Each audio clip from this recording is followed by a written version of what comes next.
Good evening, everyone. I am Chandra Somerville, and on behalf of the NAACP, the League of Women Voters, and the News Gazette, I would like to welcome you to tonight's forum. This portion of tonight's forum will be the candidates for Champaign City Council. 3 at-large persons will be elected from the candidates: Thomas Bruno, Will Kiles, Matthew Gladney, Jean-Paul Yukam, Michael Ledoux, Andrew James Christensen, Kenton Elmore, and Patsy Petrie is who we have present today. Each candidate will be given 2 minutes for an opening statement, and then I will ask questions that will be submitted by the audience. Candidates will have 1 minute to answer the questions. At the end, each candidate will have 2 minutes for a closing statement. And for you all in the audience, we hope that you have questions, and we already have questions that are here, so hopefully we'll be able to get through them. There are individuals that are passing out and distributing cards for the questions. And so we will begin. Earlier, there was a drawing of numbers, and Mr. Mike Ledoux will begin with his opening statement. Hello, everybody. It's nice to see such a huge crowd. There's scarcely an empty seat. I'm running again for the Champaign City Council. It's in the blood, I think, at this point. I've had considerable experience at this dais and addressing not just the efforts to make this a better city, because I believe we've contributed a lot to that end, but to make this a better community. A city is an entity, a city is its institutions, but beyond that, there is the intersectionality of the lives of all those people in that city who are threaded together with a sense of community. The fact that you are here suggests that you have been bitten by the impulse to participate in that. You have that sense of community that you are nurturing here with us tonight. There are many initiatives that I participated in over the years that are ongoing, for which I think institutional memory and actual feet-on-the-ground experience can contribute hugely, having to do with social justice, having to do with our human relations commission and its charge and its relationship with the city and the people whose vulnerabilities it speaks to and addresses. There are many things having to do with police and community relations, having to do with more mundane aspects of sustaining efforts to preserve and rebuild our infrastructure, with which I've had, I think, unique and considerable experience. But I notice that we're running out of time. For the moment, I'd like an opportunity to speak to that some more presently, soon. Thank you very much, Mr. Ledoux. Next, we will have Mr. Jean-Paul Yukam. So my name is Dr. John Paul Joachim. I'm a pediatrician, and I'm running for Champaign City Council. I'm running because I want to bring a community health perspective to the City Council. I want to ensure that decisions we make will be cost-effective and place Champaign on a better path so that 10 to 20 years from now, we're not looking back wondering why we didn't invest more in our community. I was born at Carl and raised in Champaign-Urbana. I grew up knowing the importance of a connected and supportive community. My mother worked long hours at County Market to support her 3 sons. We lived in a 2-bedroom apartment most of my life, and because of limited space, my mom would sleep on the couch. My mother's sacrifice and the support of others in the community allowed me to dedicate myself to my studies, earn excellent grades, and attend the U of I. After graduating medical school, I attended medical school in Champaign and Peoria and completed my pediatric residency at Rush University Medical Center in Chicago. I returned in 2015 with the ambitious vision of planning a long-term strategy to break the cycle of poverty and become an advocate for the community. I've seen firsthand how many of us are underrepresented and voiceless. For the last 3 years, several others and I have worked on a long-term community health initiative called Healthy Beginnings, which aims to build the infrastructure to break the cycle of poverty in our city, This includes a mobile clinic, which I worked on one half day a week at Garden Hills Elementary, across the street from Garden Hills Elementary School, weekly nurse visits to pregnant women to provide care and support, as well as child and family education. Also, I joined the Dental Advisory Subcommittee for Smile Healthy, and I was appointed to the Champaign City Zoning Board in 2017. I'm running in order to provide a community health perspective to empower families and other vulnerable members of the community with opportunity to lift themselves up and make our community stronger and more productive. Together, we can achieve a vision that creates long-lasting changes for generations. Thank you. Thank you, Dr. Ukim. Next, we will have Mr. Matthew Gladney. Thank you. I just want to say, first of all, thank you to the hosts and sponsors for tonight for having us here, and thanks to everyone who came out, who's watching at home. My name is Matthew Gladney, and just to tell you a little bit about myself, I was born and raised here in Champaign, born at Burnham City Hospital. Went to Unit 4 schools and attended Parkland College. I've worked at the University of Illinois for the last 12 years. I'm there now as a benefits counselor. I live in central Champaign with my husband, Ashley. And in 2006, I stuck my foot into the water for the first time and politically and was elected to the Champaign County Board, where I served there for 4 years. I've been a member of the McKinley Foundation Board of Directors since 2013 and have served as its president for the last 2 years. And I was elected to the Champaign City Council in 2015, and I'm now running for a second term. It's been one of the best experiences of my life to be on the City Council. It has, for one thing, opened my eyes to more of this city than I was aware of, even after having lived here for almost 40 years. I've met more people. I've seen more of the neighborhoods that are in this community. I've learned more about the issues that are facing folks here. And we've worked together as a council these last 4 years to try and help people out, to make things better. And there's a lot more that needs to be done, and I hope to be a part of that. Thank you very much, Mr. Gladney. Next, we will have Mr. Andrew James Christensen. Thanks. So I'm up here today because kind of a couple reasons. One started with the federal election in 2016, which I hope I'm not taking too big of a political risk saying I wasn't a fan of the outcome from that. And instead of sort of sinking into a deep, dark depression, I decided to kind of get active and educate myself and get involved. And so we turned around and immediately sort of formed a letter writing group to politicians, both at a federal level and at a local level, and started learning some things about the way the community functioned from that. And then also started getting involved in local political campaigns. And I took the actually the city government course that's offered by the city here, which is really great. I totally recommend it.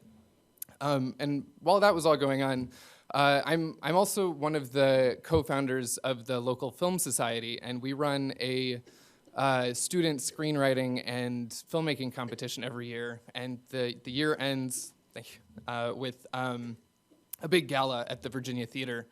And it relies a lot on community leaders and business leaders to contribute their time and resources. And every year I'm struck by how this kind of event could never happen in a community anywhere else. And so seeing how things function in the political sphere, how they function in the artistic sphere, I really started to realize that Champaign is an oasis from kind of the turmoil of what's happening at a federal level. And I really appreciate living in a city that values diversity, respects scientific facts, that pushes back against corporate overreach. And I would just like to be a part of making Champaign an example to the rest of the country of what a community that supports equality and opportunity for everyone looks like. Thanks. Thank you very much, Mr. Christensen. Next, we will have Mr. Kenton Elmore. Thank you. Good evening. My name is Kenton Elmore. I also would like to thank the League of Women Voters and the other hosts for sponsoring this event tonight. Abraham Lincoln once said, "Give me 6 hours to chop down a tree, I'll spend the first 4 hours sharpening the axe."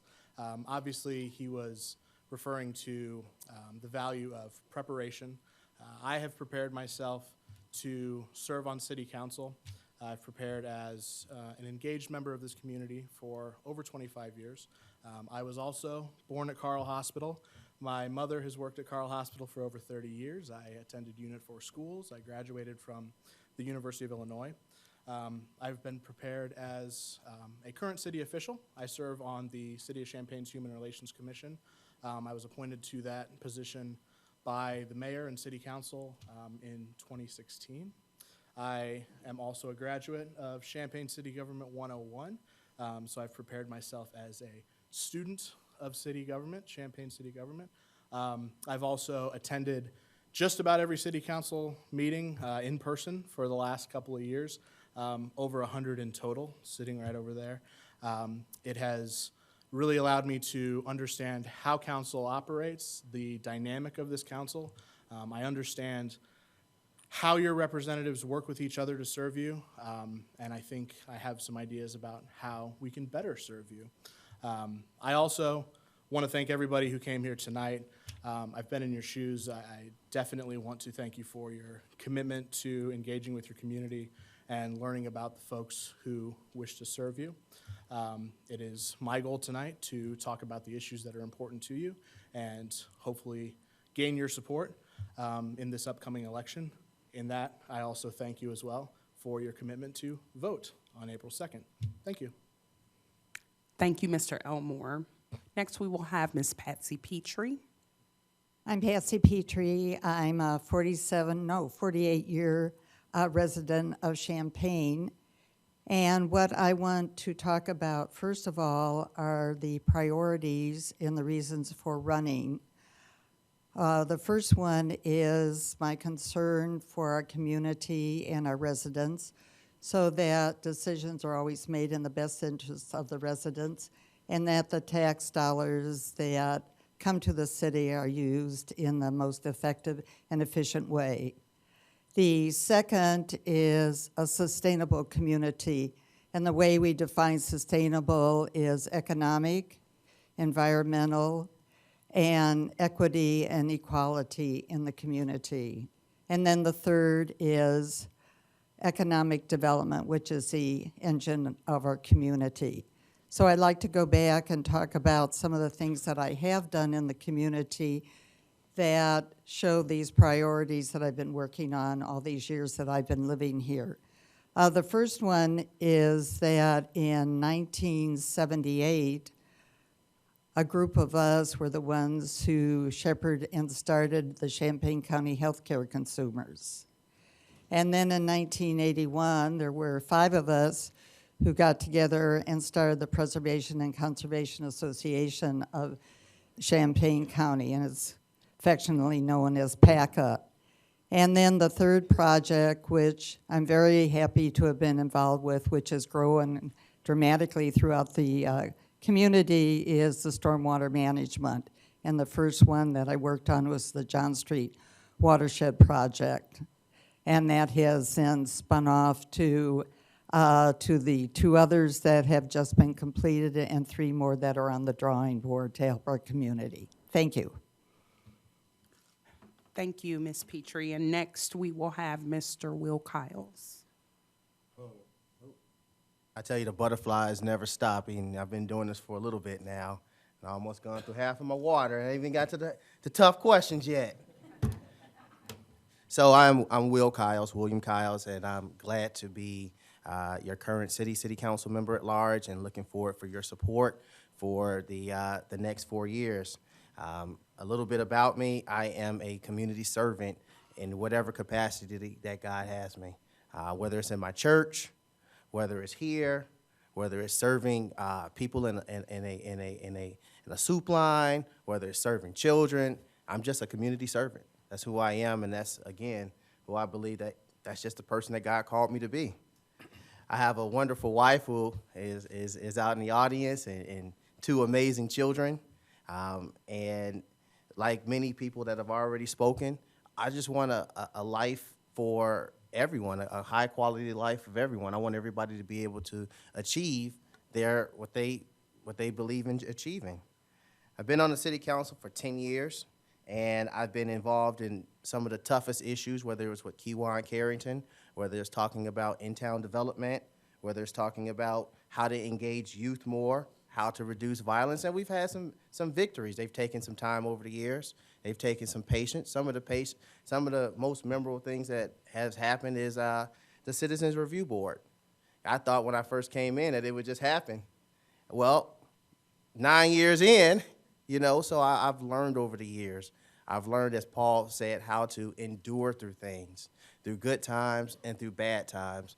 And I believe that if elected, we'll continue to keep trying to move the city forward, and not just some of us, all of us. Thank you. Thank you, Mr. Kiles. Next, we will have Mr. Thomas A. Bruno.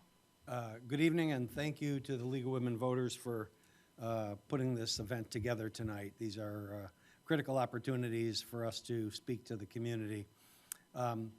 I, too, have served on the Champaign City Council for a number of years. In fact, we could convene a meeting here tonight. We have not only a majority of a quorum, I think we've got the entire city council here. If I look out in the audience and see my colleagues, and up here, 3 of us on this panel. I think this community has enjoyed a very successful run for the past couple of decades that I've served on the city council, and I'm proud of that. I hope what I can bring to the city council is an independent, common sense-based analysis of issues. I don't think we know what the issues will be that might present themselves in the next 4 years. But whatever they are, I hope that I can bring the experience and the talents to it to analyze the problem and to come up with a good policy solution. I'm not beholden to any particular group. I have a long record that's pretty public of not being affiliated with any partisan efforts, being an independent, speaking my mind on the city council, and I would like to continue to be able to do that. I'm proud of what we've done in the city of Champaign, and it's not rocket science. All of these folks up here tonight seeking your vote would do a good job on the city council. I'd like you to consider voting for me to return the experience and the judgment I have to the city council. But we need the community's help to have a successful city, and we enjoy that to a great extent in Champaign. Thank you. Thank you very much, Mr. Bruno. So the first question will be addressed to Dr. Yukim. And the first question is, and each of you all will be able to answer the questions, what are the biggest issues the city faces? What are the biggest issues the city faces? Dr. Yukim, you are first. So the biggest issues that we face, it's a lot of it is trying to disrupt the cycle of poverty in our city. We don't see it now, but we're on a path where if we don't try to formulate a long-term strategy at finding ways to give people a path out of the cycle of poverty, we won't. We'll become a society. We'll become like the bigger cities, where it's more segregated based on socioeconomic status, where it's harder to get out of poverty, where there are food deserts in our community, and that brings other things like gun violence, and people taking their kids out of public school and putting them in a private school who can afford it, and then complaining about the taxes they pay for the public schools.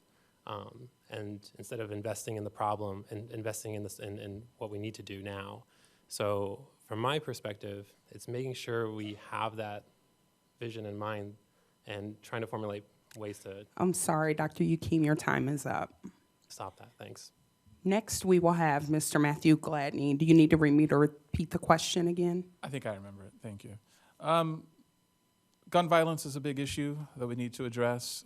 Now, I believe it's a symptom and not the disease. There are a lot of underlying issues going on with that.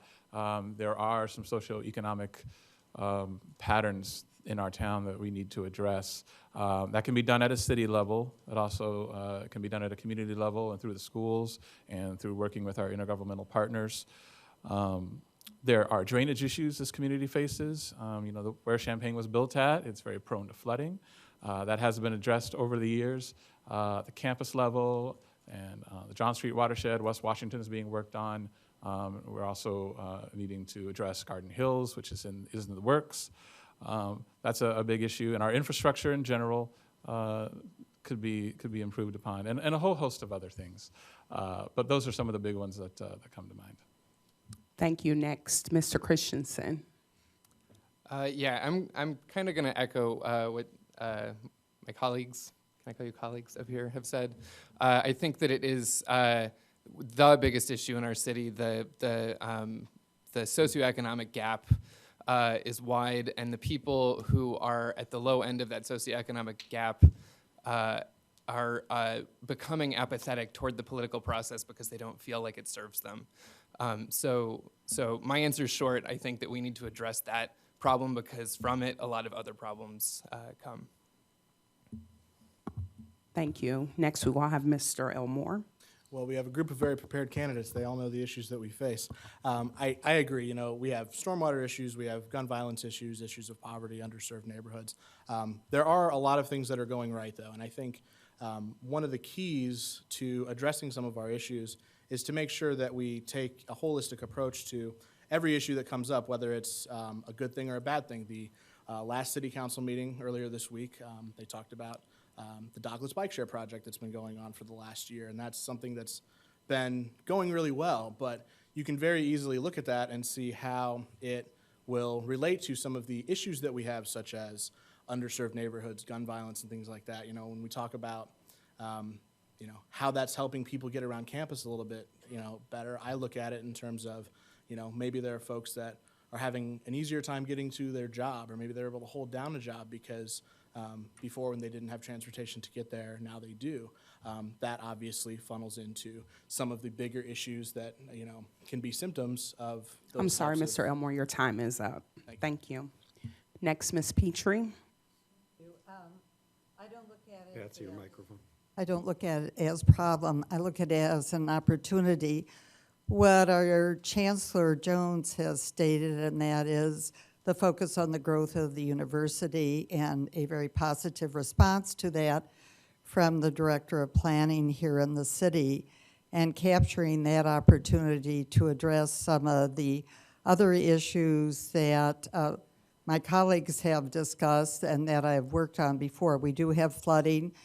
We do have inequity in housing. We need economically integrated housing, which would address some of the issues that have been talked about, food deserts. It would also address some of the inequities in the transportation system, which is point to point. It is not a tripping system, and that makes it very difficult for those who are challenged economically. How do we keep our community integrated if we did economically? I'm sorry, Ms. Petrie, your time Got it. is up. Thanks. Thank you. Next, Mr. Wilcott Wills. There are a host of issues, as already mentioned, such as stormwater, partnerships with the U of I, running the city, being fiscally responsible, the bike share program, a lot of issues going on.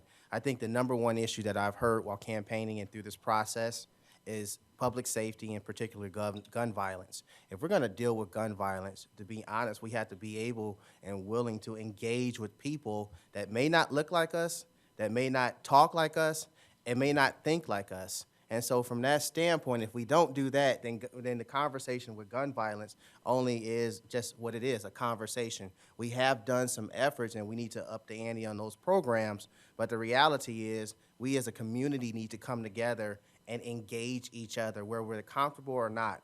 I live on the north end of town, 15 years, North 4th and Bradley. They said it was the worst place in the world.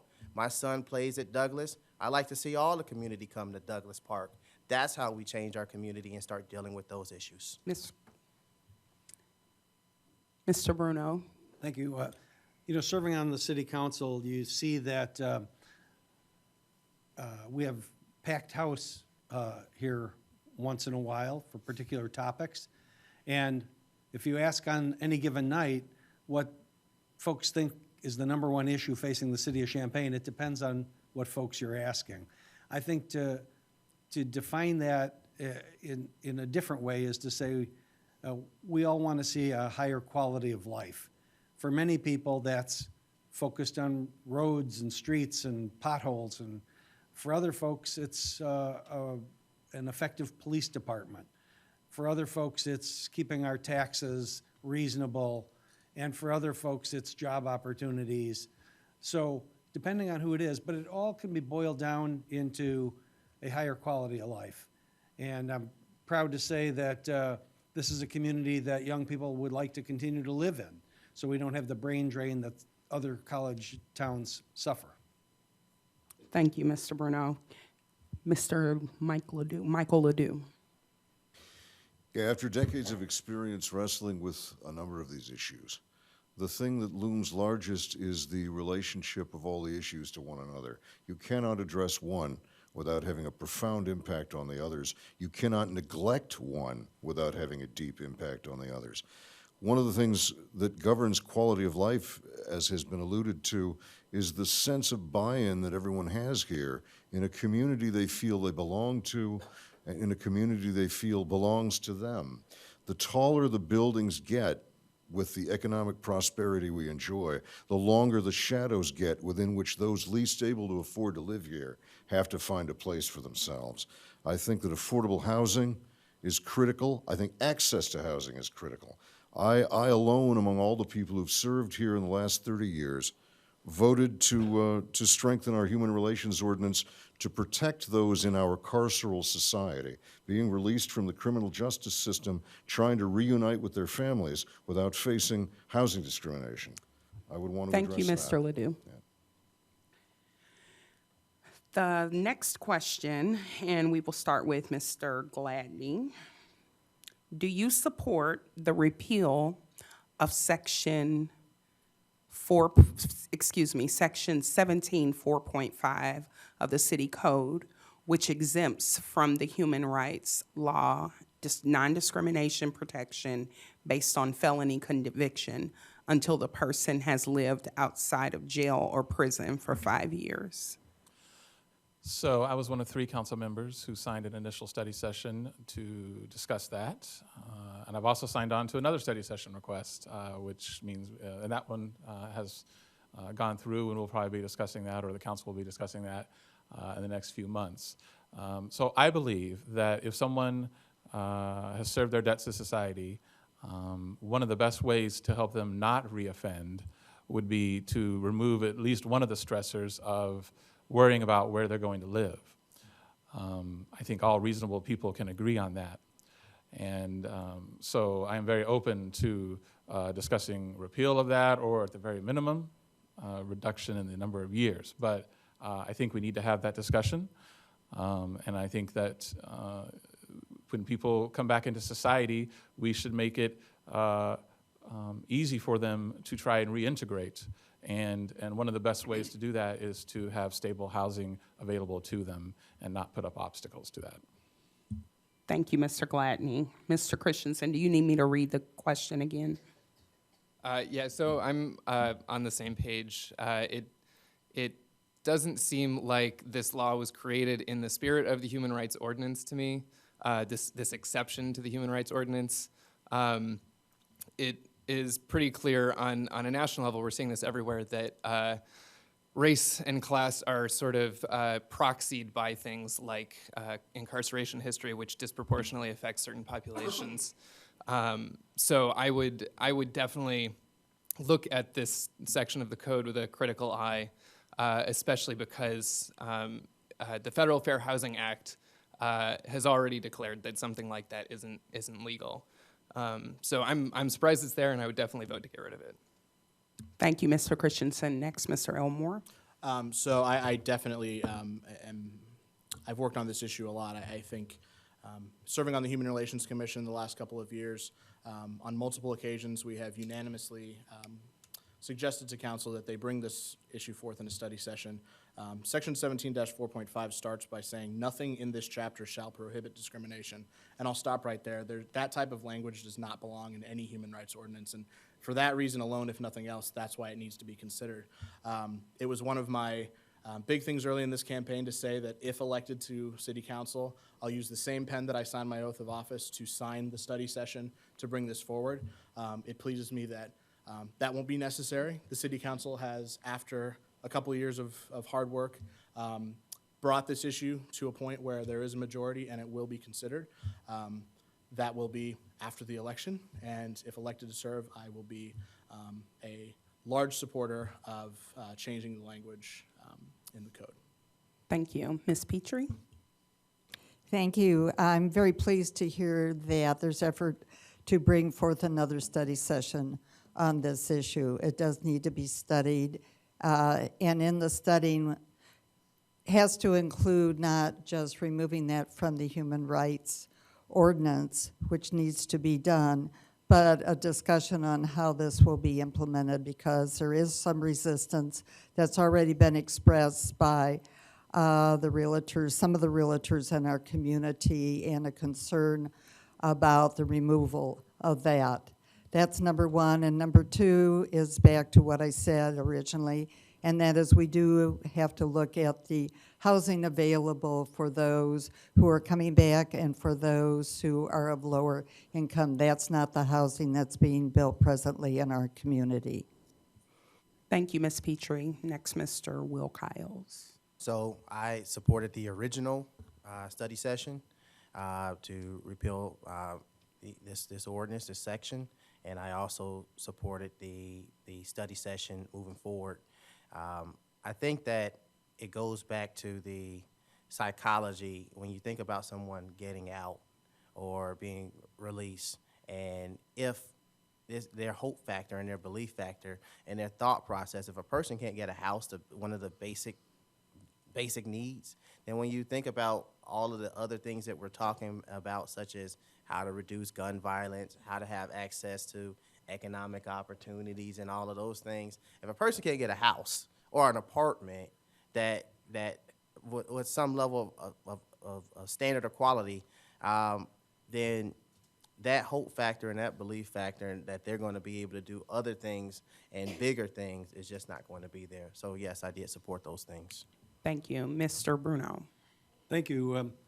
If we analyze the meaning of this section in our city housing discrimination code, this allows, as it is currently written, it allows a property owner to take into consideration that a prospective tenant may have committed a felony offense and basically broken a rule of our society. So what's a legitimate thing that a landowner ought to be able to take into consideration in deciding whether or not to enter into a contractual agreement?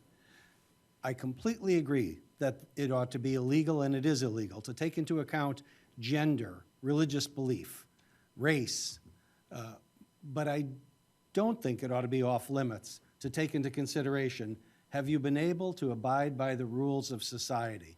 For instance, if a convicted felon had a criminal damage to property felony conviction, or a fraud conviction, or a forgery conviction. I'm sorry, Mr. Bruno, your time is up. Next, Mr. Michael Ledoux.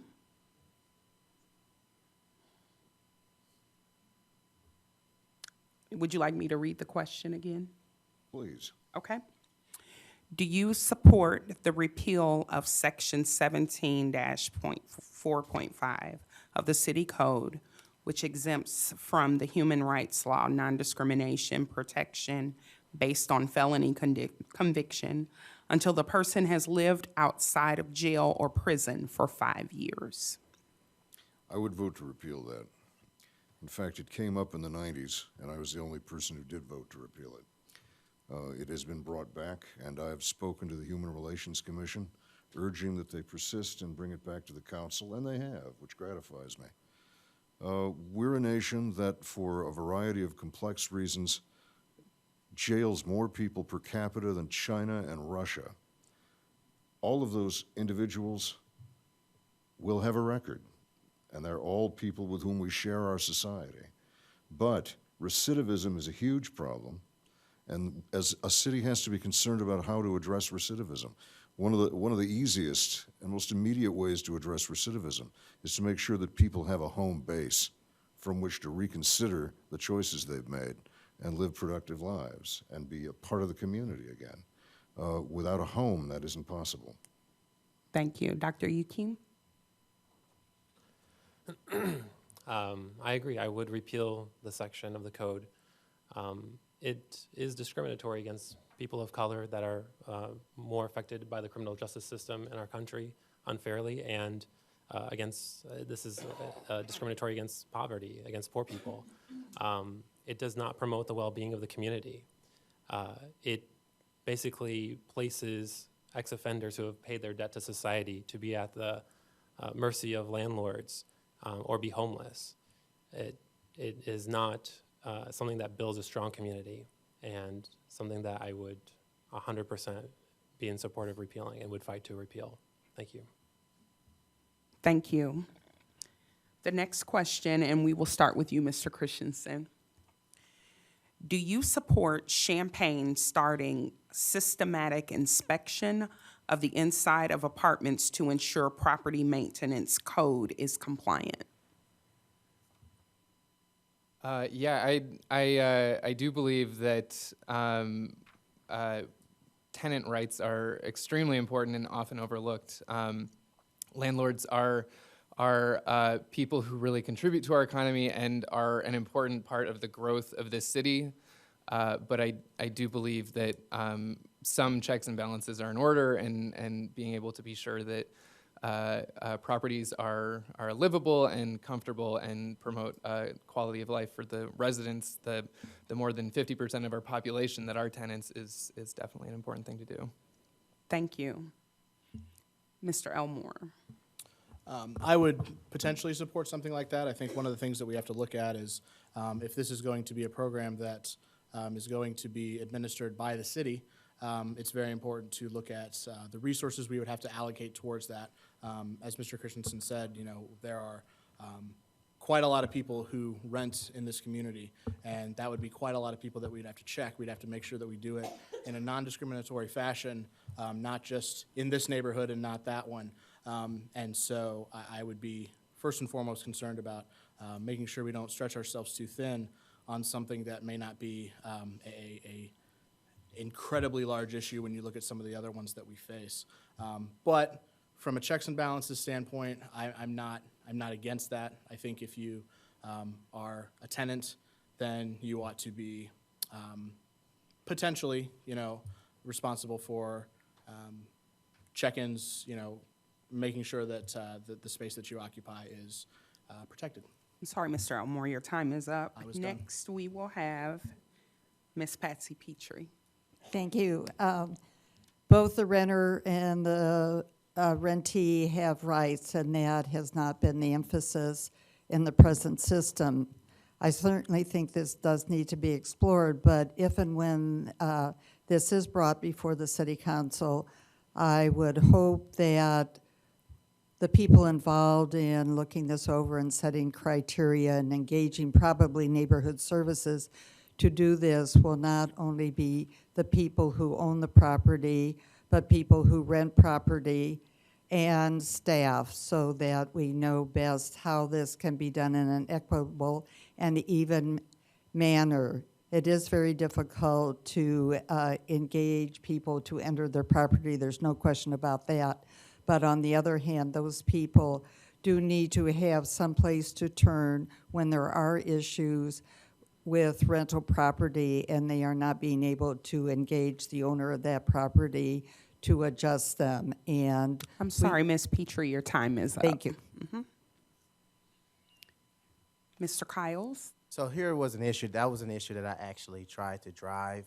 That was one of, during our council goal sessions, that was one of the big things that I wanted to see if there was real support on. And there are a lot of nuances to it. I still support it because I truly believe that quality housing it should be for everyone. And the harsh reality is that over 53% of city of Champaign is rentals. And so that's one side of it. The other side of the equation is that we're on a complaint-driven system. And typically, on the north end of town, where I'm from, those are where the least amount of complaints are. Why is that? It's not because they have adequate housing. It's because there are other underlying issues involved in why a person wouldn't tell on their landlord or ask for an inspection. So I know my time is coming to a real quick end. That's where I stood on it, and that's where I continue to stand, and we can talk later further on it. Thank you. Mr. Bruno? Thank you. Mandatory government agents entering somebody's private residence to inspect the inside of their home bothers me. It's a violation of the Fourth Amendment, freedom from unreasonable searches, and it comes at a tremendous price. If the city were to inspect rental residences against the will of the resident, it would come along with a cost, which would be passed along and raise the cost of housing. Right now, we will inspect anybody's home who asks us to. All a tenant needs to do is call and ask for an inspection, and the city will send out somebody to do it. But coming in against their will and then charging the property with a fee to support such an inspection system will raise the cost of housing. I think our current system is good and ought to be left alone. Thank you, Mr. Bruno. Next, Mr. Ledoux. Would you like for me to read it again? No, I'm Okay. familiar. Thank you.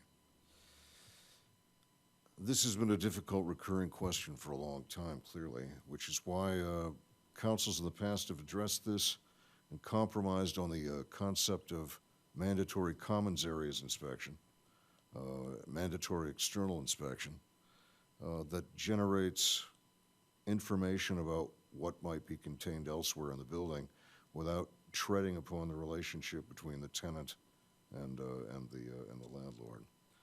I'd be prepared to enter into a study session to discuss it again and further, but since it's crucial to a discussion about what I think the larger looming issue of affordable housing suggests, I'd rather we try some strategies to assure the presence of affordable housing before limiting access to housing in any way. Thank you, Mr. Ledoux. Next, Dr. Yuki. Could you repeat the question? I sure will. Do you support Champaign starting a systematic inspection of the insides of apartments to ensure property maintenance code is compliant? So I would support property inspections to make sure they're up to code so that tenants could make sure that they're living in a safe environment. Anything that empowers tenants to feel safe and to feel like their rights are being respected as human beings is something that I would promote. I would make sure that it fits that delicate balance of respecting the tenants' rights and the landlord's rights at the same time, but making sure that we're putting the safety of the community first, and that tenants who may be afraid to speak up against their landlords have a place and a venue to feel empowered and feel that they can seek a remedy to their situation. Thank you. Thank you. Mr. Gladney? I would be open to at least studying it. I think this is one of those things that sounds good. We all want tenants to have a good, clean, decent place to live. There are issues, though, raised of privacy concerns and also on a pure staffing level for the city. I mean, it would have to be determined how these inspections would be done, who would do them, what kind of rotation would we have for doing them, and where do we allocate the money to do that from? And we would need to probably hire much more staff and devote much more time to doing it. And this is all taxpayer dollars we're talking about. So it's something that we would certainly have to hear about more from the community, and including not only tenants but also landlords. And I'm open to that discussion. Thank you. Mr. Elmore, we'll start with you. And here is a new question. Should the city council place a limit on constructions of new apartment buildings in Champaign, given that federal reports that the local rental market is saturated? And should council consider the data from 2017 on the comprehensive housing market analysis done by HUD? when planning new construction? Good question. I would like to thank the person that put that in. Very detailed. I think any studies that can help us out are definitely things that we need to take into consideration. You know, if something says something, we need to listen to that. However, I would not be in favor of any sort of hard restriction on development, just because I think it unfairly disrupts the concept of open market. You know, if development is appropriate and the community is ready for it, then I think it will happen. So again, I think those studies definitely allude to some potential changes that we may see in development. It might slow down a little bit more than it has, but I don't want that to be because we have mandated it. I think our community will say so when we're ready for that to slow down. Thank you. Ms. Petrie? I don't think a mandation would be necessary if the council and the staff work together on looking at the long-range housing plan for the community. One of the things that I've recently learned in some of the morning coffees that I've been having with people, that the market is saturated and that the rental is about 60% of the housing. Now the question becomes, is that with the projection of what will happen at the university? Some of those things are not intertwined in the conversation on housing, and that needs to be done, and we do need to look at the equity of the housing stock throughout our community. It's very emphasized on one side, and we do need to look at a balance on the other side. Thank you. Thank you. Mr. Kiles? So, no, I would not be for a mandate for reasons already said. I would, however, like to, when we do our housing study, during our study sessions, our updates and reports, I would like to see those studies and take those into consideration as we move forward. Thank you. Mr. Bruno? I absolutely would not suggest that. I think that suggestion misperceives the role of your city government. Are we to decide how much investment somebody should put in a particular industry, any more so than we decide how many gas stations we should have, how many grocery stores we should have? For us to say the apartment market is saturated, you shouldn't be allowed to build another one. Had we done that 20 or 30 years ago, our housing stock would be unsafe, dangerous, housing would be expensive. We've had pretty good success in the United States of America, allowing the free market to decide how many pencils are made, how many grocery stores there are, how many hamburger shops there are. And it's not the role of the city government to do that. That's in a different form of economics. Thank you. Mr. Ledoux? I would not support a mandate suggesting how much or how little housing should be built. I think we should take, as a city, a more active role in determining what kind of housing is constructed, and we have tools at our disposal that we have used to one degree or another, having to do with zoning, having to do with determining zones in the community where a certain level of density is permissible. I've had contact with a number of people who are concerned, who have large developments, concerned about vacancy rates. The response to some of that suggests that in the future, should the university influx of students, many of whom are anticipated to be residents in some of the larger developments, trail off, all things being equal with respect to maintaining the properties, we could in fact have more affordable housing in some of those properties than is planned for presently. So they remain an asset. Thank you very much. Dr. Yuking? So I agree that I don't think I would be for a mandate. I would be for objective measures to see whether or not we need construction in certain areas for housing. I would want to have a needs assessment in those areas to see if it's appropriate to construct housing in certain parts of Champaign. the free market's job is to maximize profits, even if it's at the expense of the community. The role of the government is to optimize the well-being of the community and make sure that the free market does not infringe on that well-being. And so as a city council member, that would be my role in deciding for construction of housing in the community. Thank you, Mr. Gladney. So I take this position very seriously, and part of that is, as a private citizen, I certainly have my views and opinions on things that I see occurring around me. Now, as a city council member, I have to take a position that, the government shouldn't always stick its hand into things that it may have a good intent for. We may be concerned about occupancy.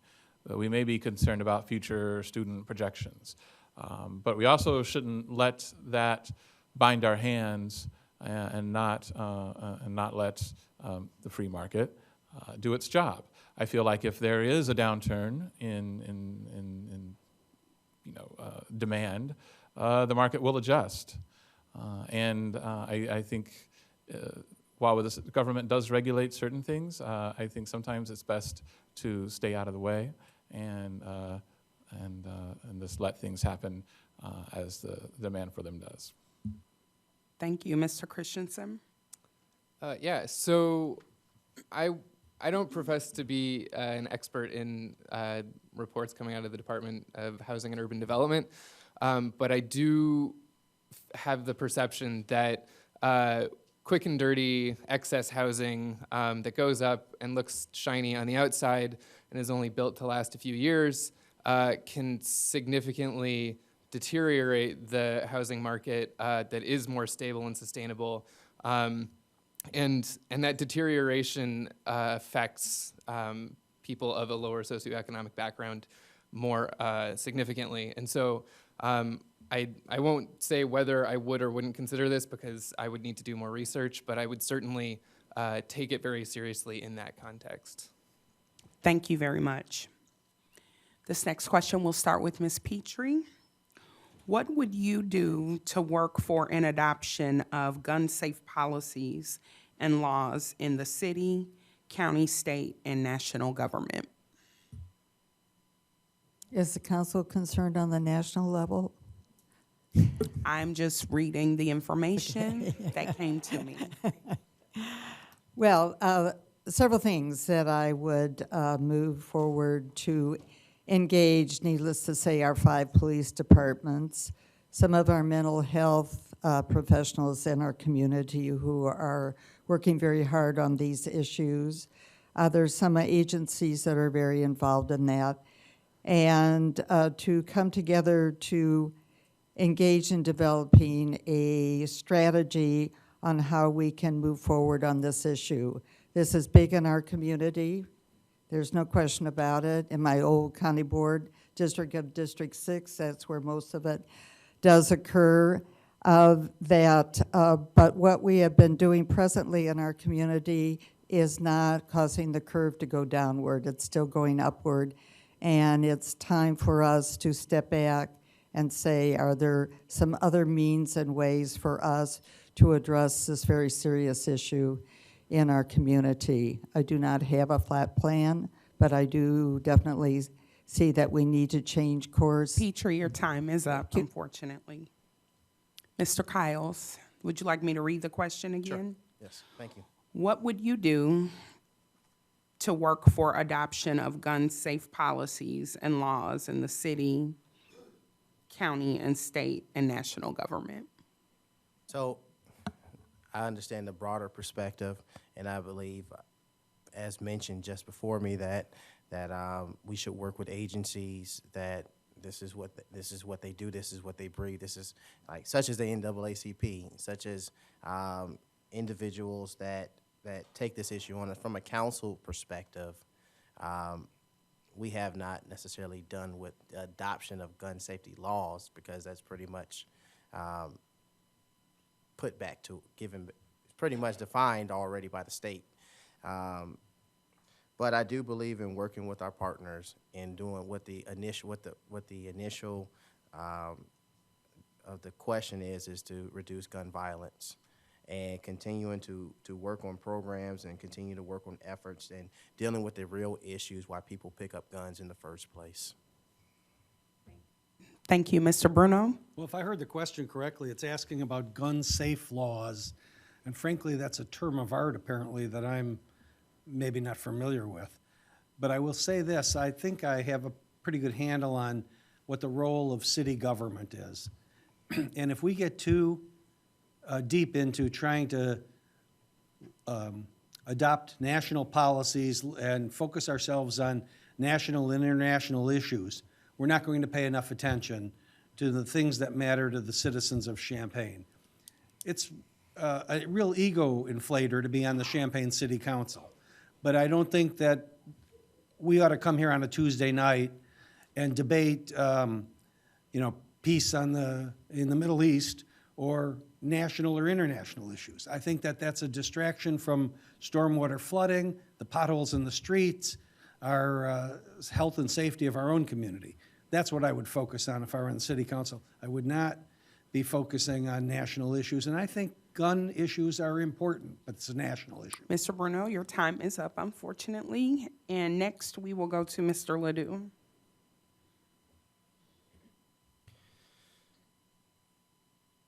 Issues of gun safety in a community have a great deal to do with the other issues, the larger issues they're folded into.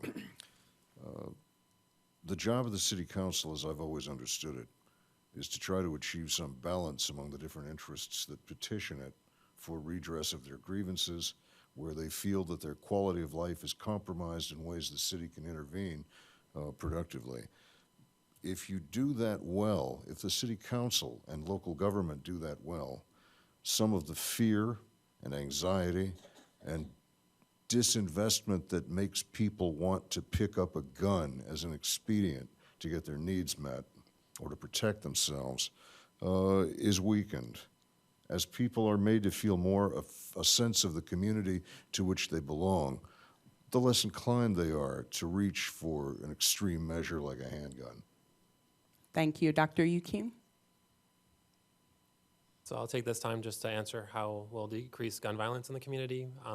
I would want to make sure that we have community policing, that people in the neighborhoods feel that they can trust talking to their police officers, making sure we have community oversight of the police department so they feel that they have trust as well, and finding ways to disrupt the cycle of poverty and finding ways to disrupt the causes of crime.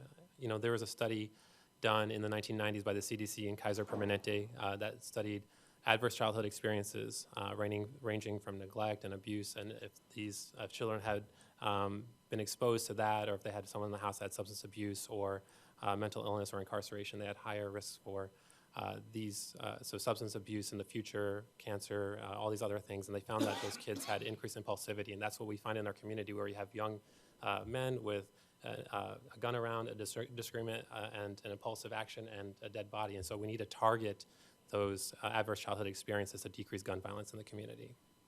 Thank you, Dr. Yukim. Mr. Gladney? Thank you. I think city council functions best when it focuses on what happens within the confines of its city limits.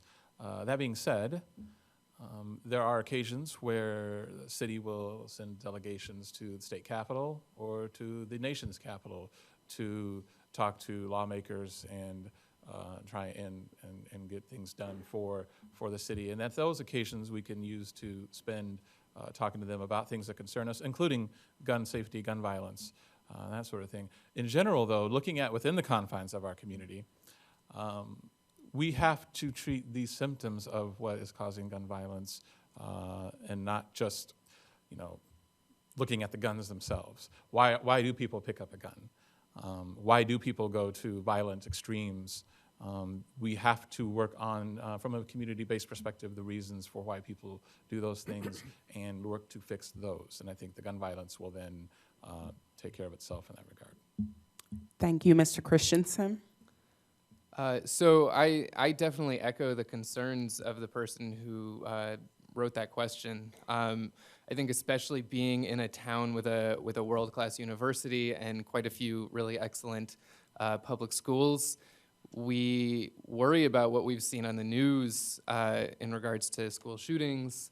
And so I don't know that discussing gun laws is exactly the purview of the City Council, but I would certainly be excited to protect the citizens of Champaign, both in terms of gun regulation, common sense gun laws, and also, of course, addressing the systemic problems that lead to gun violence in a community, which again goes back to the socioeconomic divide. Thank you. Mr. Elmore? Okay, let's please hear the question one more time. Sure. What would you do to work for adoption of gun-safe policies and laws in the city, county, state, and national government? Okay, so there are a number of different ways that you have to approach these types of issues. There isn't one answer. As far as do we want to concern ourselves with something that is a national issue? Absolutely. I mean, first of all, it's a local issue as well, but we have an opportunity to set an example on a national level at how we address these things. One of the things that I think that we've done a good job at, which is a piece of how you help with these types of issues, is police and community relations. The Champaign Police Department has a use of force review board that meets every month and reviews every situation in which a police officer is engaged in use of force in the line of duty. Last year, we added 6 citizens for the first time to that board. I'm one of them, and that has resulted in a level of cooperation and connection between the police department and the community that I think is going to set the stage for as an example of how you can improve police-community relations, not just in Champaign, but everywhere else. And if we can talk about that more, I think that's something that we will see. Mr. Elmore, your time is up. This is our last question, and we're going to start with Mr. Kiles. If elected, would you vote to continue funding for the Small Business Incentive Program? Well, Small Business Incentive Program is an initiative that started through the community coalition. The community came together, African American community came together, and that was one of the issues that was pointed out. That was one of the real big deals of that. As it pertains to small business incentives, yes, I believe in them. I want to continue to evaluate the program and to ensure that it is fulfilling the mission that it was intended to. I have had numerous conversations with the SBDC director in how to continue to improve that program. And if those things are implemented and to the point that everyone is being able to benefit from that program, I have no issues with supporting that. Thank you. Mr. Bruno? Yeah, the Small Business Incentive Program that was created by the City Council has been successful, and I would support continued funding for it.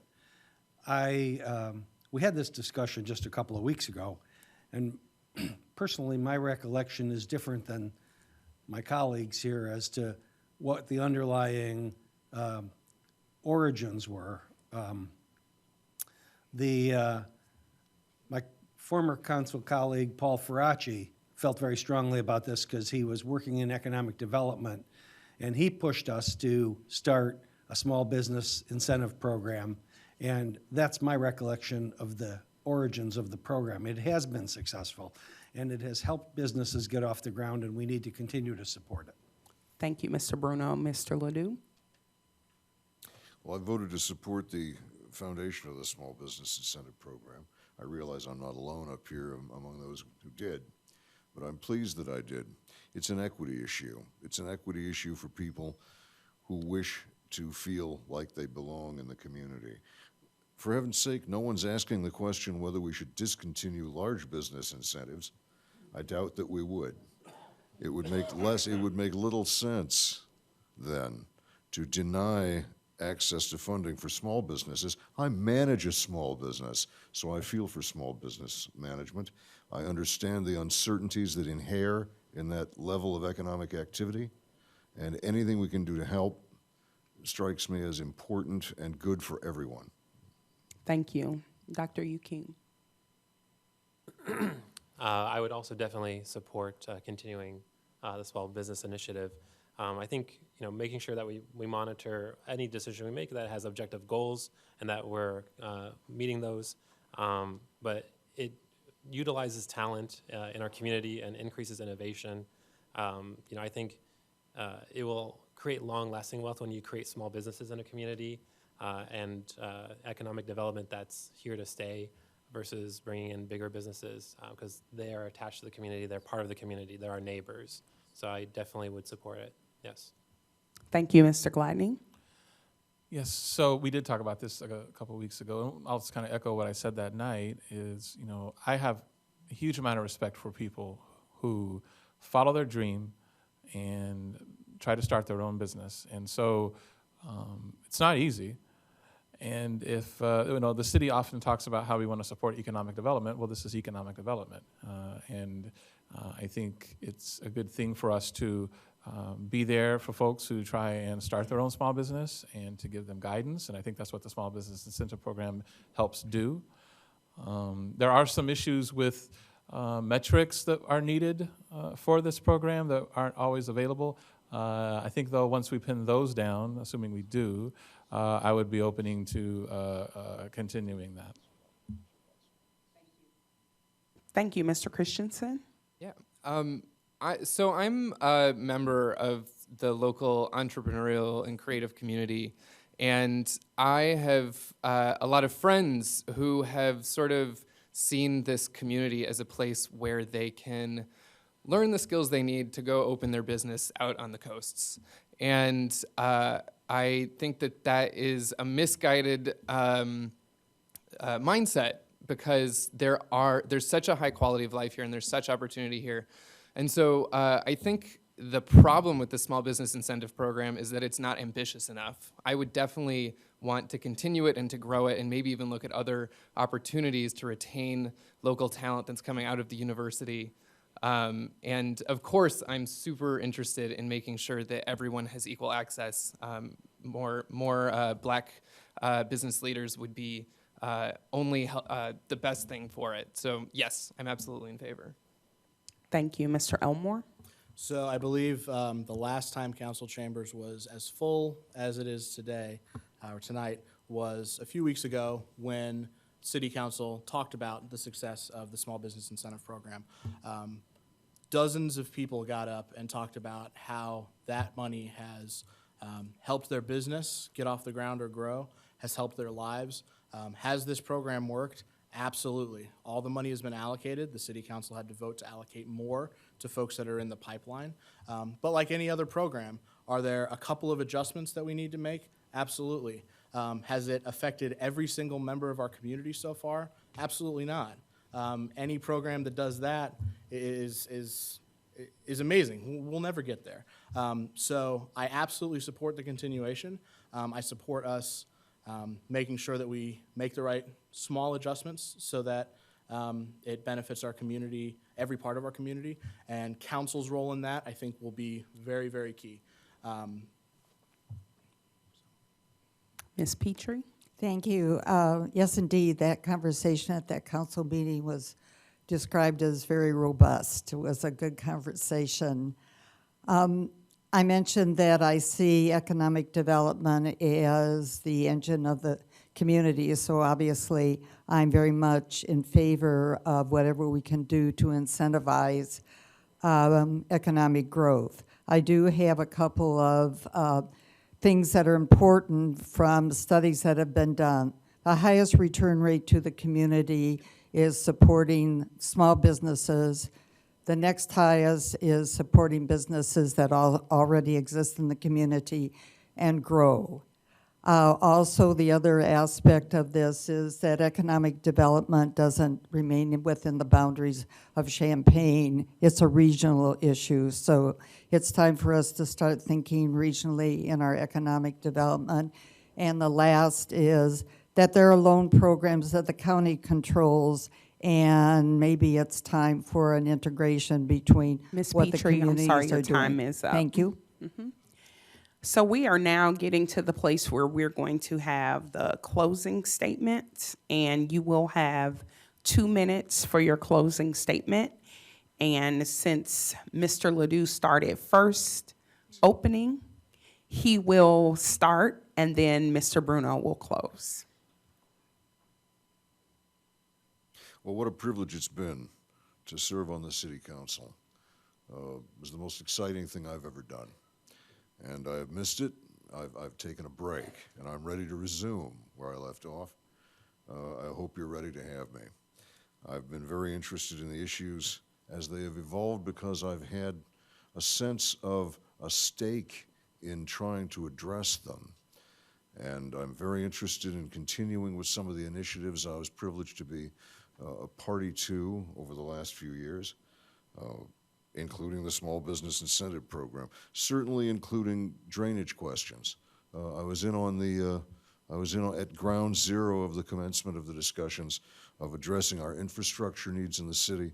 I was the council person who was the point person on the Boneyard redevelopments that are ongoing, that are pending. These things take multiple council terms to address and come to fruition.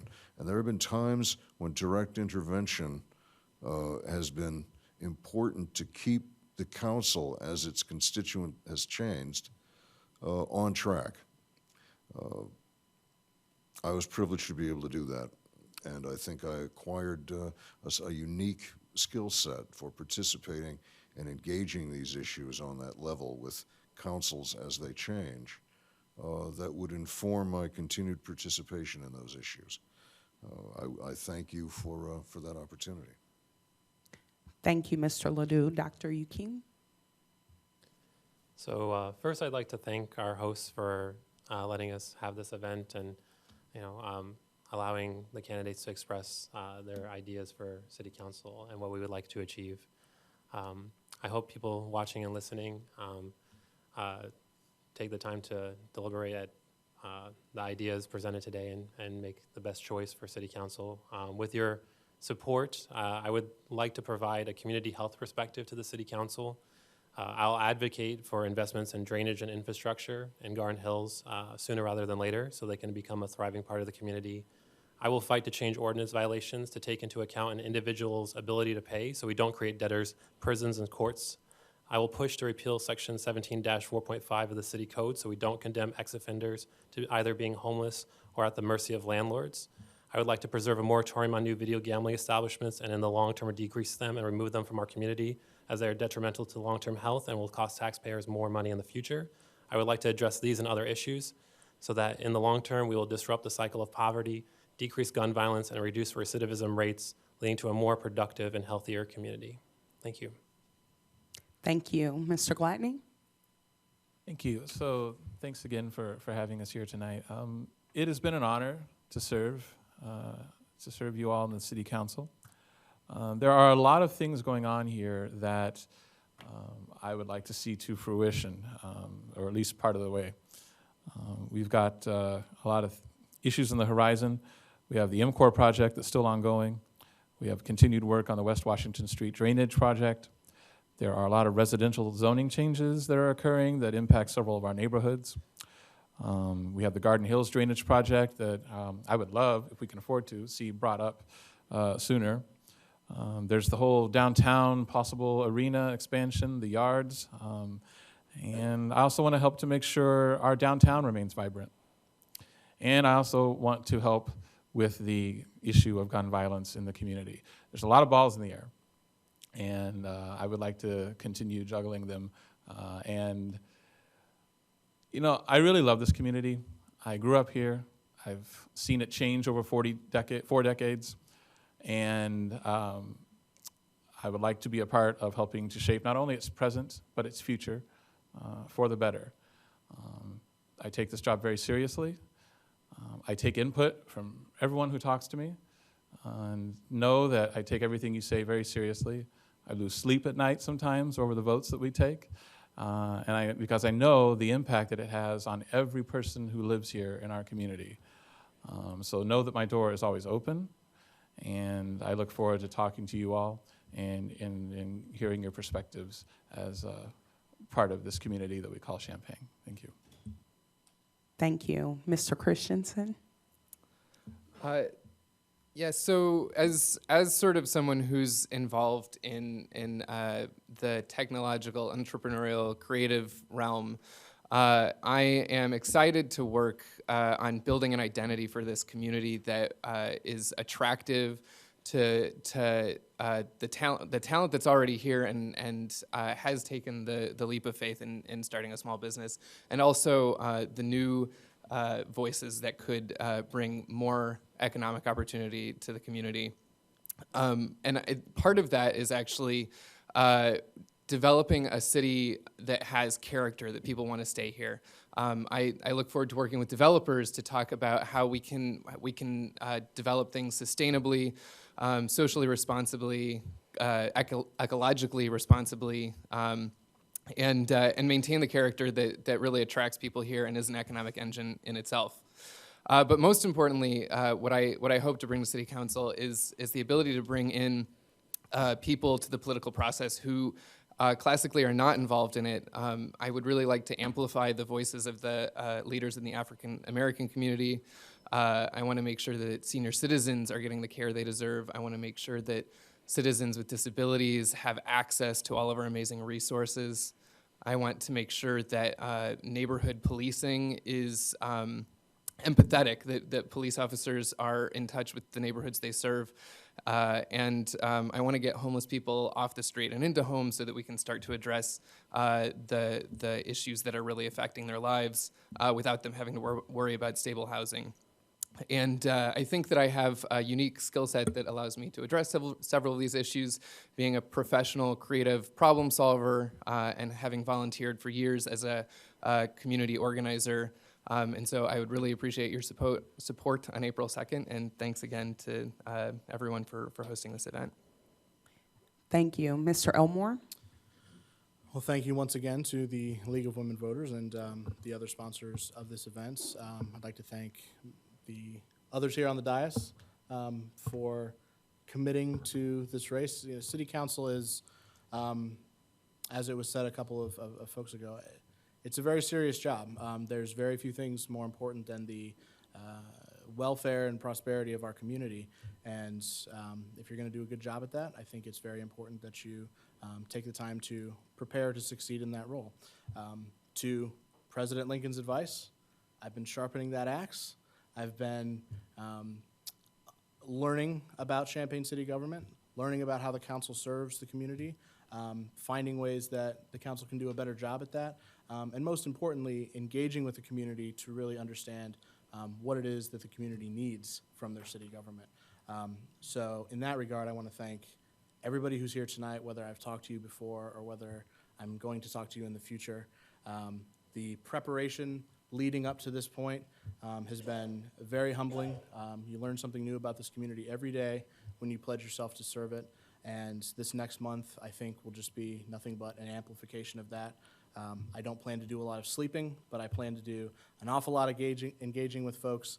And if we haven't talked about an issue tonight that's important to you, I really look forward to talking about that issue with you sometime in the next 30 or so days. And with that, I look forward to your support come April 2nd. Make sure to vote first and foremost. I know everybody here will, but make sure that everybody else in the community that you know votes, and vote for me. Thanks. Thank you. Ms. Petrie? Thank you very much. I do thank everybody for coming this evening, those who are watching, those who will be watching this as it's rebroadcast, and thank you to the sponsors who always do a wonderful job. I have a little report card here to share with all of you. I've been having these coffees and talking to people, and so I summarized some of the takeaways from these conversations, which many of these topics we didn't touch on in our short time that we have this evening. My colleagues here up on the dais have shared some wonderful ideas and good thoughts, but we weren't asked about these, so here they are. The issue of transit, both our airport situation and the discussion of high-speed rail. High-speed rail meaning 220, That will change our community tremendously. Solid waste and garbage collection. Sprawl. Stormwater management, I've worked on that. It's been mentioned several times this evening.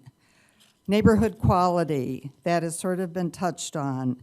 Infill and repurposing within our community. Rent control, that was not brought up. Ease of access to get around our community. What are the implications of the medical center and the growth of the medical center? And I'll add that, I've mentioned it, the growth at the university.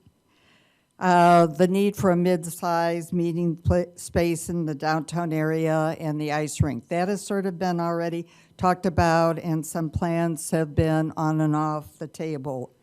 And last but not least, our homeless population. These are things that people have mentioned to me as we've been talking, things for us to be thinking about. I'd love to be doing that on the city council, and I would appreciate your support this evening. Thank you. Mr. Kiles? I'd like to, as already mentioned, thank the sponsors and thank the people that are in the audience as well as the listeners, the viewers. It truly has been an honor to serve over the last few years, and we've had some great victories that have helped build our community, things that sometimes I think we take for granted, such as the Kewan Carrington tragedy, which could have tore our community apart, but it made us better.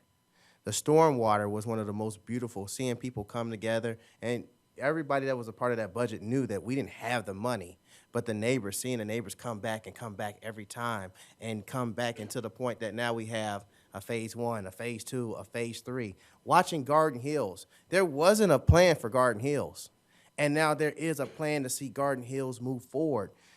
Economic development such as the Research Park, we have a flagship campus. The Citizens Review Board, it wasn't there.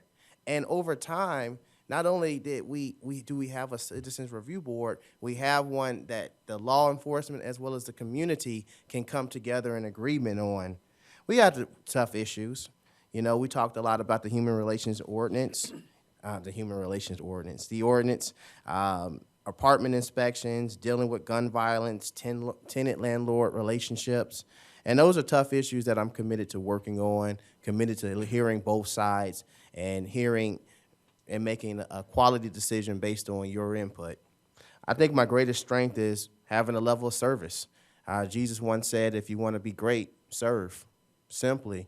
And as mentioned above, that's all I do, is serve. Serve so that people can have a better quality of life. You know, when people feel left out and they don't have a way to go, that has terrible implications on our community. And that's why you see a lot of gun violence, not because people just pick up a gun. It's because they feel left out and they don't know where to go. And so whether it's in this room or out of this room, I'm committed to working together. Thank you, Mr. Kiles. Mr. Bruno? Thank you. The issues that face the city are complex. They have many moving parts. But when I talk with people in the community, often their concerns are much more concrete. It might be, hey, the leaf pickup this fall wasn't on the right weeks. Can you get it moved next year? Or how come my street didn't get snow plows on it as early as I think it should have? So folks' everyday concerns are their basement flooding and not necessarily global issues. Global issues are important, but the 9 of us up here have to deal with getting the streets plowed, getting the leaves picked up, making sure the stop sign's on the right corner. Those are the issues that we do best and that folks want us to be focusing our attention on. So we have to adequately staff the fire department. We make those decisions about how many firefighters ought to be assigned to a particular truck. Those are interesting and complex issues, and everything costs money. But we can't focus well enough on those issues if we are distracted by everything that seems tempting, because now we've got all these different issues we could deal with. I'd like to continue to focus on what really matters to people in the community on the local level know what our limits are. Sometimes we do the best when we do the least up here. And keeping it within a manageable budget so that the burden on folks is not too great. I'm happy to have served on the city council.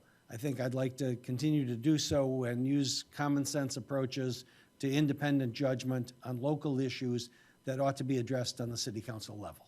Thank you. Thank you. And thank you all again. You can clap now.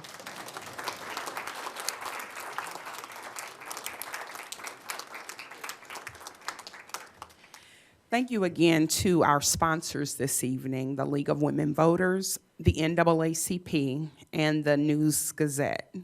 And remember, please register to vote if you haven't done so, and also vote in our upcoming election. We will have another candidates forum after this, and we will start in about 10 minutes. Thank you. All right. By an earlier coin flip, Mr. Cobbs will begin, and so we'll begin with your opening statement, 2 minutes. Thank you very much. The League of Women Voters, NAACP, and the News Gazette. Thanks for having me tonight. We're going to give a little overview of my portfolio, a little educational. I'm born and raised in Champaign, went to Edison Middle School, Central High School. I had to go on and get my GED from adult education, where I was student council president. Went on to Parkland Junior College, Southern Illinois University at Carbondale, and then technical school, Sarah Advanced Business Training School, which I majored in computer operations and programming. I was involved in a 3-minute training film project, as well as a 30-second commercial with IBM. Had the opportunity to travel to New York City on Fifth Avenue and stay at the legendary Drake Hotel. Some of my previous jobs worked with the oil company, Moran Energy, as a computer operator programmer, oil and gas industry, IBM mainframe, computers. Duties included running oil and gas accounts and printing company checks with the treasury plate. Also worked at DHL Airways Incorporated, computer operator programmer. 3 years perfect attendance, $500 for my first 3 years. I was MC at the company Christmas party. Also did a little work with Bally's Total Fitness. I started out in sales when it wasn't recommended for blacks and worked my way up to general management. I was considered as one of the top 5 salesmen in the company out of 100 salesmen in 20 clubs. I was responsible for managing a staff up to 15 salesmen and keeping the numbers up and making sure the club operated within the city standards as well as the health department regulations. I was the turnaround king for the many of the clubs I worked at. I was the Ty Cobbs of Bally's. Now, Ms. Finan for your opening statement. Thank you to all of the hosts and for the members of the public who are here tonight. We appreciate you being interested in our local elections. I'm proud to be mayor of the city of Champaign, and one of the things that I am really proud of is that in this last 4-year period when I was mayor, we were able to achieve a majority of women on the Champaign City Council for the first time in the history of our council. And I will say that I worked hard to make that happen and was out campaigning with people who were running. We appointed a woman to council, and it was something that we have worked hard and long to achieve. I would tell you a little bit about myself, but I want to also talk about some of the great work we've done at the council. So I thought maybe it'd be fun to tell you what Twitter says about me if you go to my Twitter page, which is that I'm a lawyer, I'm a mom, I'm a wife, I'm a photographer, and I'm a townie. And all of those things are true. I like Mr. Cobbs, grew up here. Although I left for law school, I have really spent my life and my career here. I have been recognized in the last year or so as an Athena for business achievement. I have my own business I'm an attorney, and so I do understand what it's like to have a small business, to keep the lights on, to pay the staff, to work hard. Sometimes you're the one who's vacuuming when you need to. And I've been recognized as a woman of distinction by the Girl Scouts, along with my fellow council members, and the CU Schools Foundation as a distinguished alum. So it looks like I'm out of time, so we'll talk about accomplishments as part of the questions. Thank you. And then we'll start with Ms. Finan. What are the most challenging issues facing the city of Champaign in the next 4 years?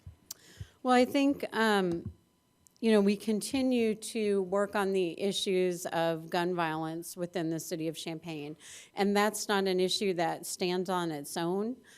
Certainly, the issues that surround the gun violence issues in Champaign start with poverty and engagement in our schools and reaching kids at a younger age.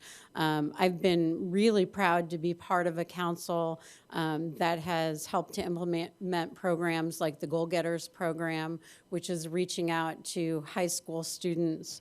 We also will be implementing programs for younger kids as well. We recognize that we have to start working with kids and be directly engaged. And although social services and schools are not really core city services, the impact of the gun violence is tremendous within our community, and so the city has to be involved. Thank you. Mr. Cobb, do you want me to repeat the question?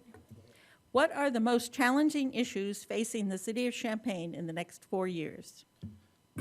I also agree that our gun violence is our #1 problem that we should be addressing right now. However, I have a different conclusion on the way that we are going about fighting our gun violence and the way we are appropriating monies to certain programs to combat gun violence. Right now, I think this administration is leading from behind when it comes down to gun violence. We don't, the programs are policing programs that don't work. And we got millions of dollars tied up into programs to address the gun violence, but none of the programs are reaching the people that it is supposed to reach. And we got a lot of work to do in that department. That's the #1 thing that's going to be affecting us going on for 4 years, because gun violence has been going up for the last 10 years, the shootings. So thank you very much. Thank you, Mr. Cobb. And we'll start with you for the next question. Can you identify 3 ways that the city collaborates or interfaces with the University of Illinois and how the city fares in those interactions? 3 ways the city interact with the U of I. Well, I know what we need to do. We need to, as far as the community, the U of I and the community, we need to somehow, we're not doing enough. We need to bring the community and the U of I together, arts and technology.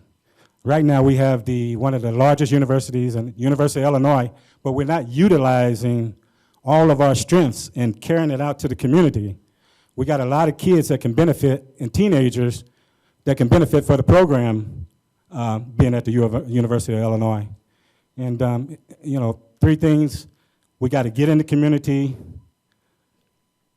outreach program, we got to build on that. We got to put money in the community at the U of I, because right now the U of I is doing the community dissatisfaction, because we got too much money going to the U of I that they need to be on the front line of trying to help us with this violence problem and this community problems. So I'll leave it at that. Thank you. Ms. Finan, do you want me to read the Yes, question? please. Identify 3 ways that the city of Champaign collaborates or interfaces with the University of Illinois and how the city fares as a result. So we collaborate with them in many ways. The 3 that came to mind in this short period of time, we have worked with them on smart cities networking. So we had a U of I researcher. We actually did a joint application for a grant. We did not end up getting those grant funds, but we did work through the types of smart cities infrastructure that we would aspire to in our community, and we will continue to work with them on that. We lobby in DC together. They are part of the Champaign County First group. So we come together on issues that of community concern, and we go to our congressmen and work on behalf of our community, and the university is a part of that. And because it's tomorrow, we work with them on unofficial. And we spend a lot of time with our police and with their administrative staff, being prepared to help keep students safe and planning for that. And over the years, last year we dropped to only 57 tickets. Okay, and since the question of unofficial came up, here's a question. What do you think the appropriate response to the risks associated with student behavior during unofficial should be? What should the city response be? And that starts with me. Yes. I think actually our response has been appropriate. We have dramatically reduced unofficial. Kind of hate talking about it because then it makes people think that it's fun and exciting, and it is not. I issue as liquor commissioner an order that makes bars over 21 entry for the entire weekend. There are lots of other rules that are also in place. We now work with Urbana, and our orders match for the weekend. We do joint policing throughout that weekend, and we work with the university. They send notices home. Parents get notices that say, bring your students home for the weekend. We do a lot of education. We did a Walk as One event on campus. We really work hard, and I think at this point, it's just not really fun or exciting for students anymore. Thank you. Mr. Cobbs? Yes, I think it's a great program. I think, with the liquor and all of that with the students, St. Patrick's Day, it's a good thing for the students and everything, but we have to be careful because of the liability that the city is going to be faced with. When I know we had a couple of deaths, and it's a serious thing. There's I can't imagine how many overdoses on alcohol we done had, and many of tickets we done had. So I don't believe in cutting it out for the students and everything, but it's a good money maker for the campus and the city taxes and everything. But we have to kind of be careful with the liability issues because the city, I think, with our problems with the budget and payout, we have to be very careful from partying to having a good time to really getting serious about education. Thank you, Mr. Cobb. And starting the next question. Can you describe the ways that you think the city should be interacting or cooperating with Unit 4? That's for me. Yes.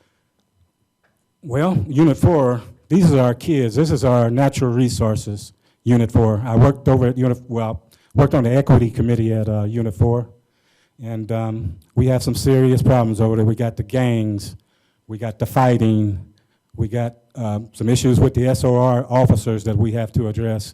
We need more counseling. We need more mentors, more role models. We need more African-American teachers. There's a host of things that we've been putting off for years, with administration after administration that's been passing the poor people up, the poor kids up and everything like that. They don't have a voice to speak for, even on city government. So we got to do more, and we got to bring that wedge with the Unit 4 together. And a lot of our problems will be solved if we start with our schools and, eliminate that pipeline to prison. Thank you very much. Thank you, Ms. Finan. I would say that in all the time I've been on council, which is 15 plus years, we have never had as much interaction with Unit 4 as we have in this last 4-year period. Most of it related to the $200+ million worth of construction that is going on in our community, and all of the zoning related issue and street related issues. There is an overlap between what they are doing as basically the largest developer in the city of Champaign right now, and the work that we do to make sure that our community runs well. We also need to work with them on trauma-informed care for our students. We have programs like Goal Getters. We can work with them on safety. We do have SROs in the classroom. And we need to be communicating with them regularly. And this is a council and a school board that talks to each other very frequently, and that's very good for our community. Thank you. And for Ms. Finan, the next question. The City Council will soon hold a study session to consider a repeal of Section 17-4.5, which does not prohibit landlords from considering felony records in making rental decisions if the person has been out of prison or jail for less than 5 years. Do you support a repeal of that provision? Actually, that's not what our study session is. Our study session is a discussion on whether or not we should be very specific about forcible felonies. If you have a rape or a murder conviction, should that still be something that landlords should be able to look at? And we also are going to talk about whether we should reduce the time frame from maybe 5 years down to 3 years or 2 years. I don't know what might be appropriate, but the study session request was not whether or not we would support a repeal. It was whether or not we should tighten the language. Okay, thank you. Mr. Cobb. I'm gonna look both sides of the story. We got people that's incarcerated, that's coming out of felony situation. And like you say, they have to have a place to stay. But on the second token, what about the folks that own their homes, and then when they come into a situation, they might be a renter or something like that. So we gotta be able to straddle the both, because we got owners out here that are pretty much victims in their own home, and we got landlords, some landlords that are slumlords that we have to, if they complicit in allowing certain people, I guess felonies or whatever, drug addicts or sex offenders, to come in there and move next to somebody who's have a mortgage and buying their home, we have to go both ways on that, because we got to let them have some place to come, but they have to be respectable to their neighbors within the mortgage, the folks that's on the mortgage, that's paying their mortgage and everything like that. So, Thank you, Mr. Cobb. Next question starting with you.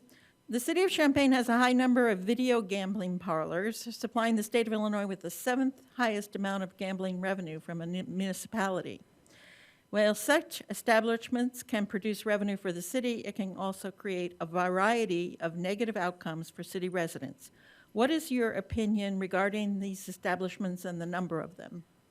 I don't have a problem with people making money. We're all in business, and it's a free market.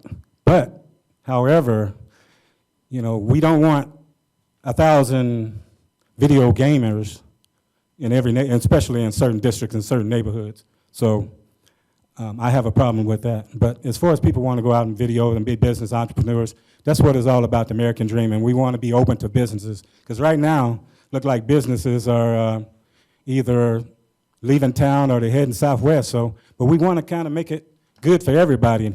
And but we don't want to. Right now, we see about 5 video gamers in probably about a 10-mile radius. So there has to be some effort to kind of slow it down a little bit. Make money, but be conscious of the neighborhood, because it leads to crime and violence. Thank you. Ms. Finan? So as liquor commissioner, video gaming rules actually falls under the purview of the liquor commissioner.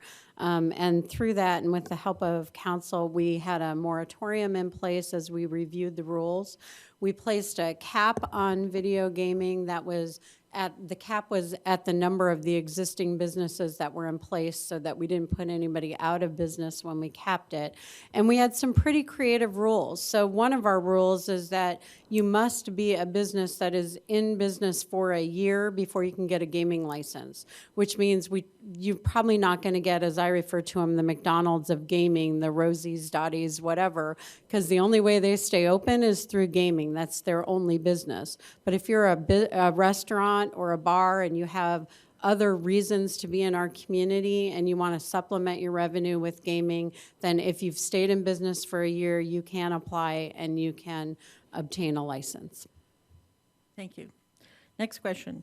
What is the city's most important public works project? Ms. Finan? I would say that the one that we've been working on and work's going to start again next week is MCOR. And so, everybody cares about the potholes and, all of the things that directly impact us, and those are important.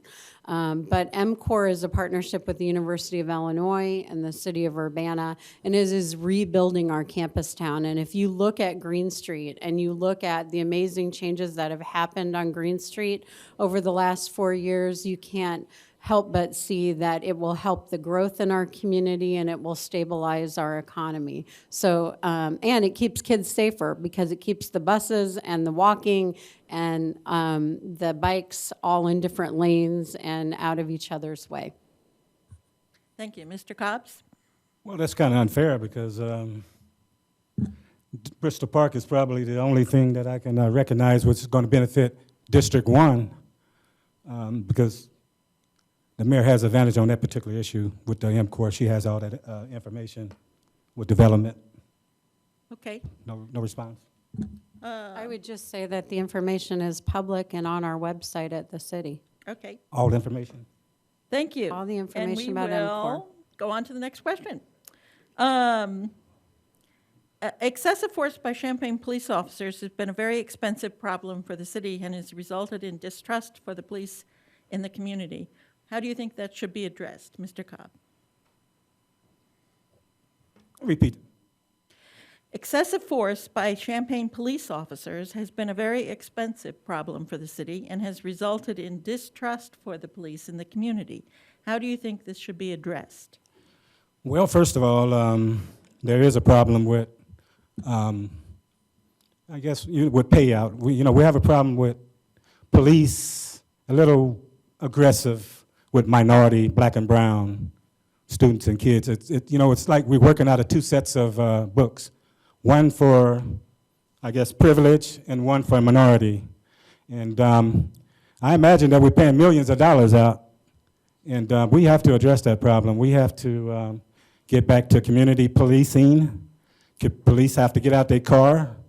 They have to talk to these kids. These kids are not the enemy. We all were born here in Champaign. Well, not all of us, because I guess a lot of folks live in Muhammad or something like that, so I don't know. But we have to address this problem, and that's one of the main issues. We got to get this chief to get his troops together.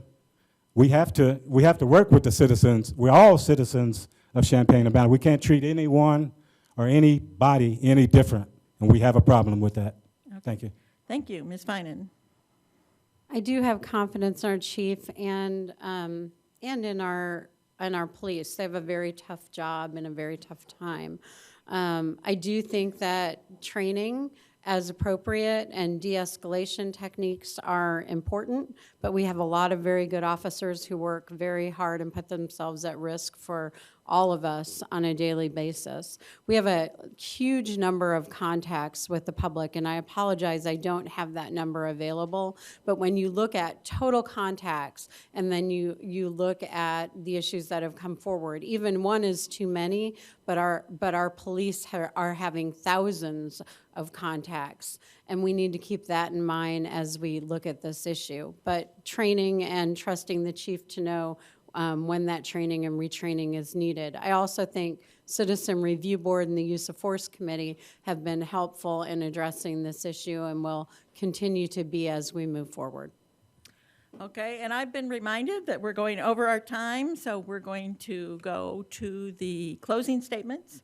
So we have 2 minutes, and Mr. Cobb, you start. Hold the clock now, hold the clock. Okay. Please don't judge me by my 30-minute debate. Judge me on my full scholar and dedication to this community and city. There are a few topics we could not cover in a short time, so forgive me if I digress for a minute.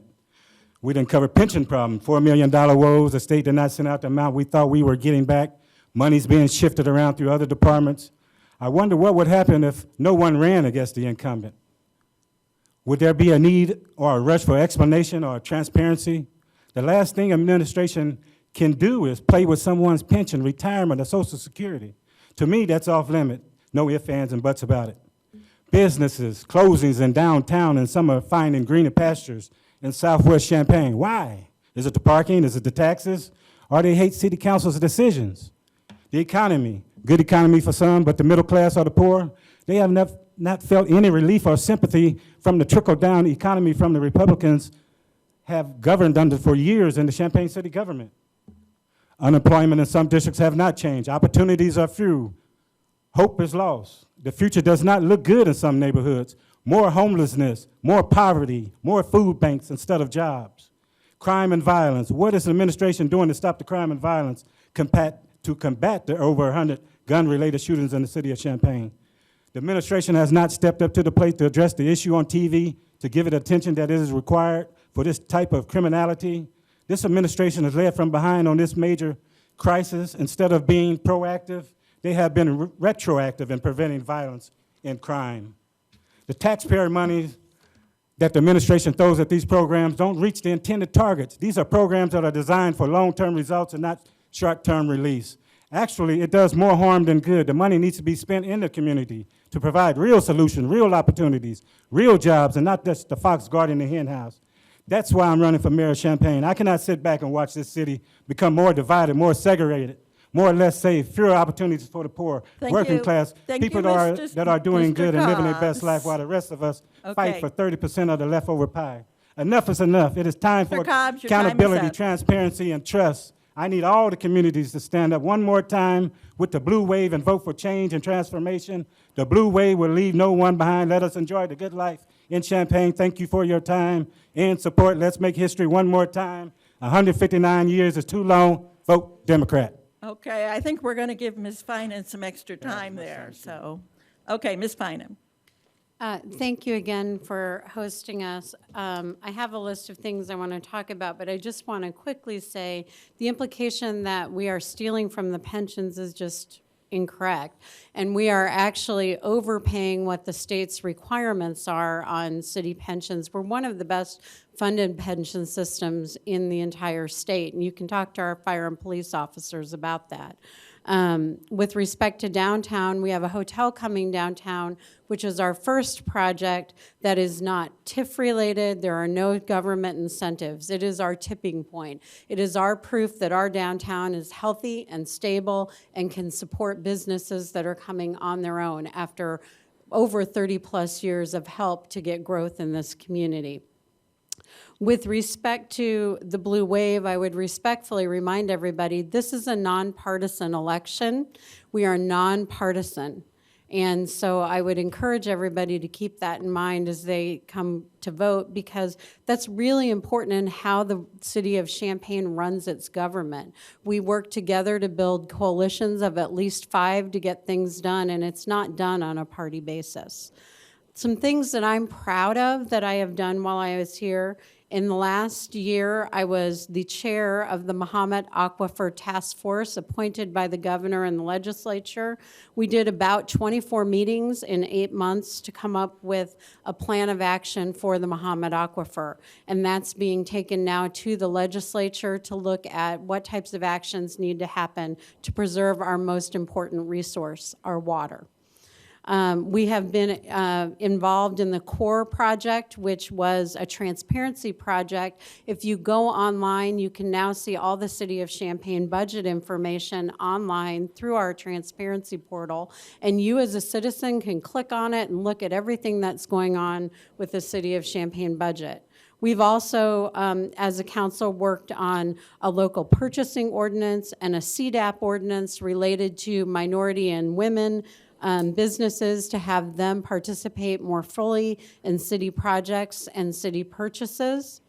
We've been involved in the Community Coalition and CU Fresh Start, both of these programs designed to work with our at-risk communities and to make our communities safer.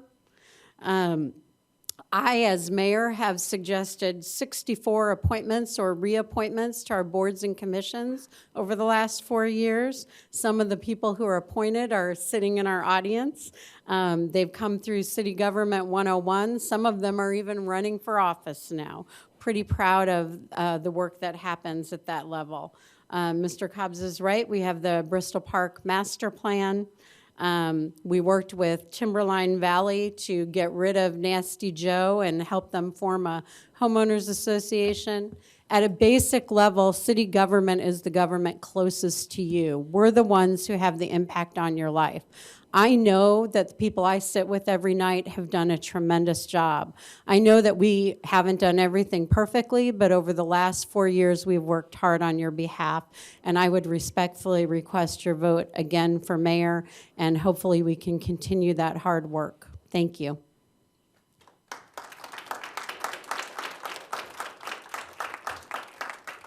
I'd like to thank both of the candidates, and we will now take a short break before our final debate of the night, which is the Urbana Park Board.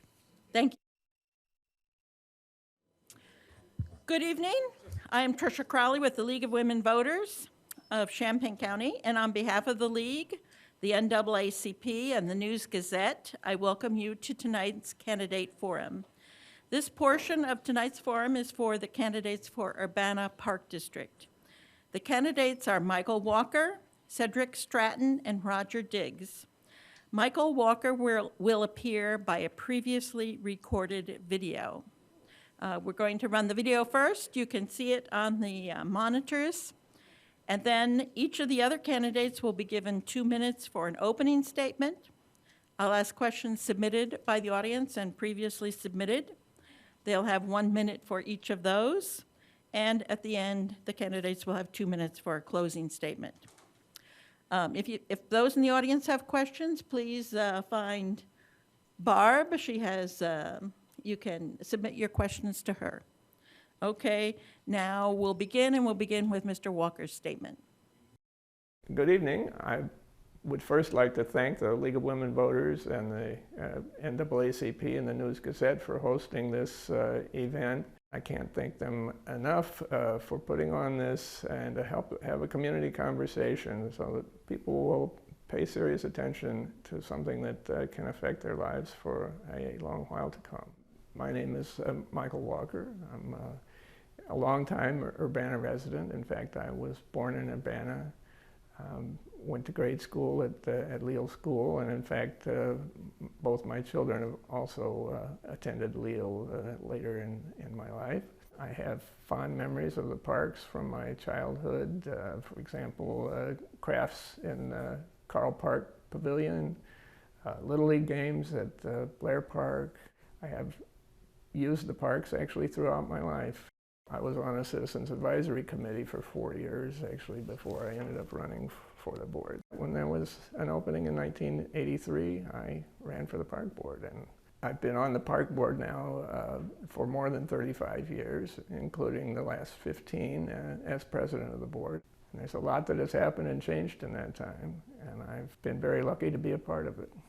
If I am reelected, I would list 3 primary goals for the upcoming term. One is the redevelopment of Crystal Lake Park.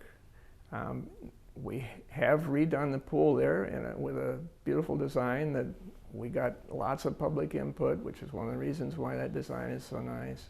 We have the Anita Purvis Nature Center, which is coming up this year on its 40th anniversary, if you can believe that or not. But the rest of Crystal Lake Park is in need of some attention, and we have been fortunate enough to attract almost $1 million in grants and outside funding. So you'll be seeing a lot of changes in Crystal Lake Park coming up in the next year and a half.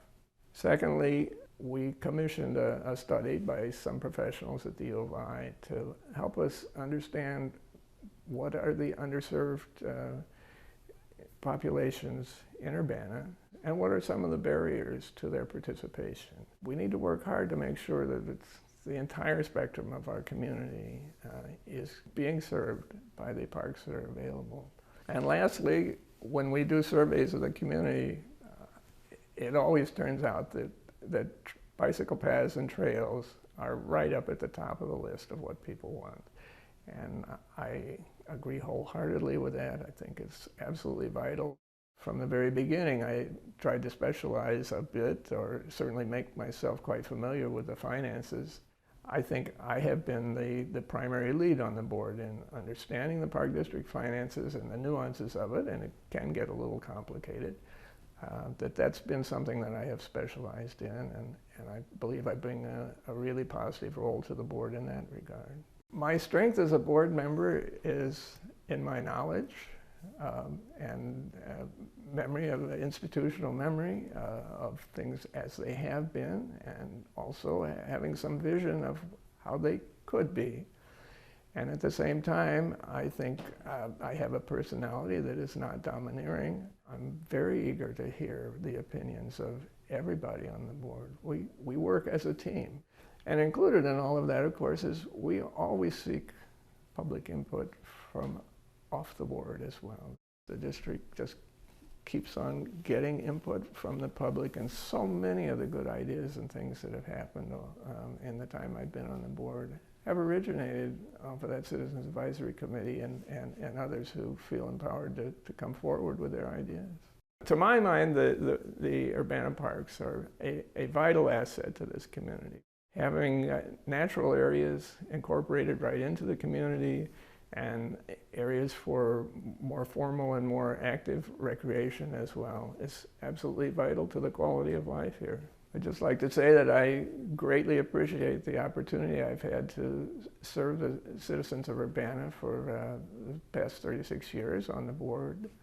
And I hope in that time we've made enough progress as a district, and that I have shown enough ability to participate and do things the way we need them done here in Urbana, that I would deserve consideration for an additional term. And I would thank anyone and everyone who will consider voting for me. Okay, thank you. And with that, we'll start with the opening statements from the candidates who are here. And Mr. Stratton, you're first. 2 minutes. Thank you, and good evening. My name is Cedric Stratton, and I am a lifelong resident of Urbana. I've been a participant in many Park District programs, from soccer to art classes to martial arts to science camp. I've also worked for the Park District for the last year and a half as an after-school program supervisor and summer camp counselor. It would be my goal as a Park District Commissioner to continue providing our community with great programming and opportunities. I also wish to help the Park District expand their services to the underserved members of our community, specifically families of color and low income. Although the Urbana Park District makes great strides to be all-inclusive, I think that more can be done. As a faculty member at Martin Luther King Jr. Elementary, I believe I am well-suited to help push the Park District towards a future that is truly all-inclusive. Thank you. Thank you, Mr. Stratton. Mr. Diggs. Thank you to our host for inviting us. I am currently serving the rest of an unexpired term on the Urbana Park District Commission. And during that time, I've learned a great deal. But I wanted to talk, first of all, why I decided after 10 months of service that I wanted to run again. I'm running because I believe that parks make a difference in people's lives. They are places where we encounter nature in ways that strengthen our bodies and spirits and elevate our moods. They also bring us together in ways that remind us that we are one community. I'm running because I think that Park District programs are increasingly available to everyone, not enough, but on their way, and making us healthier and smarter, and they bring us together. I'm running because I love natural areas and I love the creatures that live there. And I'm running because I use the parks practically every day except when it's icy or snowy or whatever. And I want to give back a little bit of what I've received from our Park District. What I offer is knowledge, both as a member of the Advisory Committee and now as the Board of Commissioners. I've been to national and state conferences and learned better how to become a better commissioner and how park districts function. I also offer leadership experience. I was a pastor for 31 years. I learned how to work with teams. I learned how to bring people together.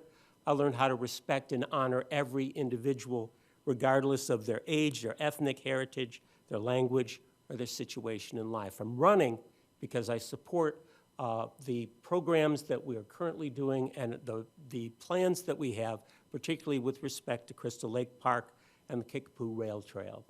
Thank you. Okay, and Mr. Diggs, we're going to start with the first question with you. Can you describe your position on the proposed Crystal Lake Park renovation and your ideas about funding it? Would you repeat the first part of that? Can you describe your position on the proposed Crystal Lake Park renovation and your ideas for funding it? Well, fortunately, in terms of ideas for funding it, we very recently received a $400,000 open space land acquisition and development grant. And I think that that is going to make possible some things that we didn't think might happen for a while.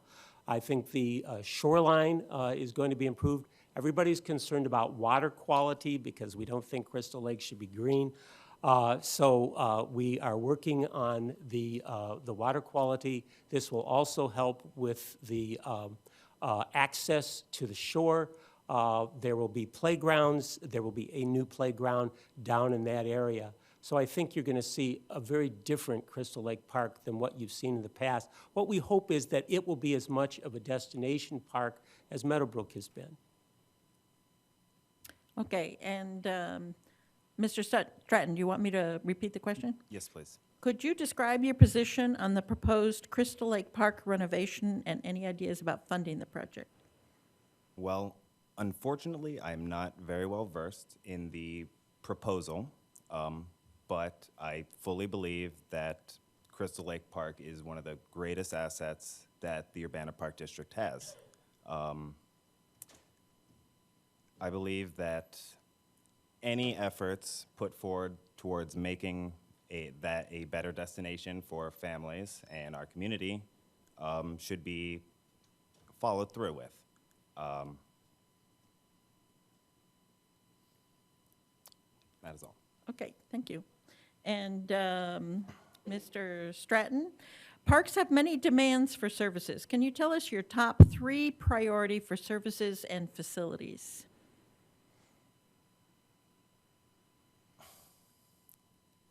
I would say that my top 3 demands would be, first and foremost, making parks someplace where our community wants to take their family, someplace that is safe and clean and friendly. Effectively, all 3 of those things are my 3. Okay, thank you. Mr. Diggs? I think for me, probably the #1 challenge is to make sure of inclusivity, that there is a diversity of people who are being served by the parks that reflects the diversity of the community. I think bringing all of our facilities up to the point that we want them to be, that takes money. Money is always a shortage when you're dealing with government, but I think that would be critical. And I think continuing to encourage our staff to be creative in the ways that they meet the challenges that are ahead of them. We have a great staff, and we need, as a board, to continue to support them. Okay, thank you. And Mr. Diggs, what impresses you most about the Urbana Park District, and what would you like to change? The staff is what impresses me the most. One of the things that happened recently, they were looking for a way to improve the way that we can present programs. We had been leasing a mobile stage, and that cost us a great deal of money. They found a way, and I don't know how still, but they found a way to get it done relatively inexpensively and in a way that reduced the amount of staff time that it would take. What I would change, I think still, I want to see more people of color on staff, and that's a challenge because we have a lot of good people on staff who've been there for a long time. But I still think that should be a long-term goal, a long-term continuous goal of the Urbana Park District. Thank you. Mr. Stratton, do you want me to repeat the question? Yes, please. What impresses you the most about the Urbana Park District, and what would you like to change? I would say that what impresses me the most is the variety of our parks. The parks, everything from Meadowbrook to Crystal Lake to Carl to Blair, all the parks have a lot of different things that the community can use, whether it be the archery range or the dog park or the playgrounds, baseball diamonds. That is one of my favorite things. What I would like to change is how the Park District promotes their services and promotes their financial aid opportunities.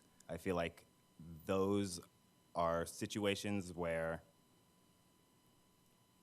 there are a lot of members of our community that would like to do more of our park services and do not realize that they can get aid in funding for those things. Thank you. And Mr. Stratton, where in an ideal setting should the next public green space be located?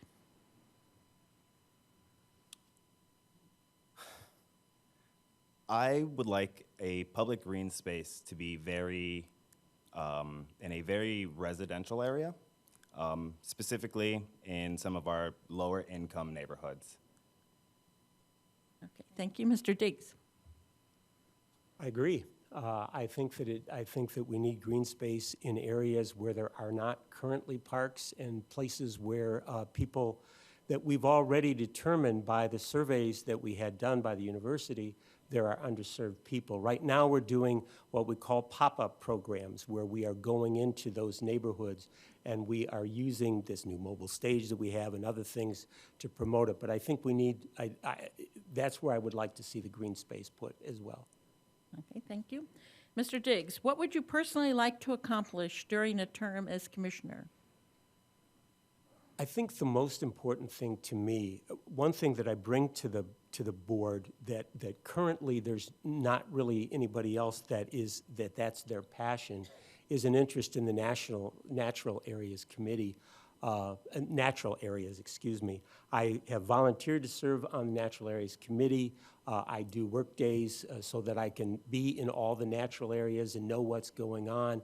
I will be participating in a BioBlitz come the end of September as a way to continue to understand what we have in those parks and what is precious, I think, to us. And so that's someplace as a birder and someone who's a master naturalist, I feel like I have expertise I can bring to that nobody else really does on board at this point. Thank you. And Mr. Stratton, what would you personally like to accomplish during a term as commissioner?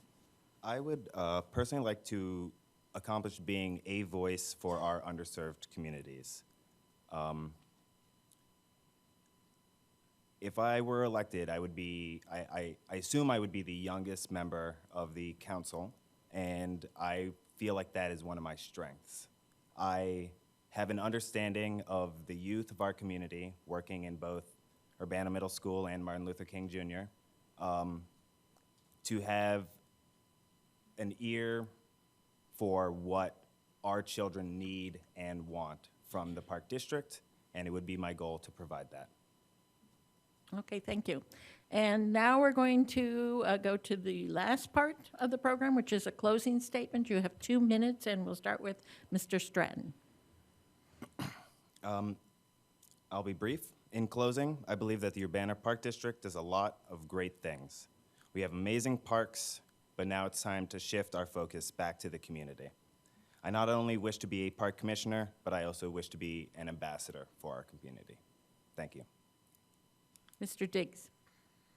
This election really isn't about me or any of the candidates that are running. It's about you. This is your district.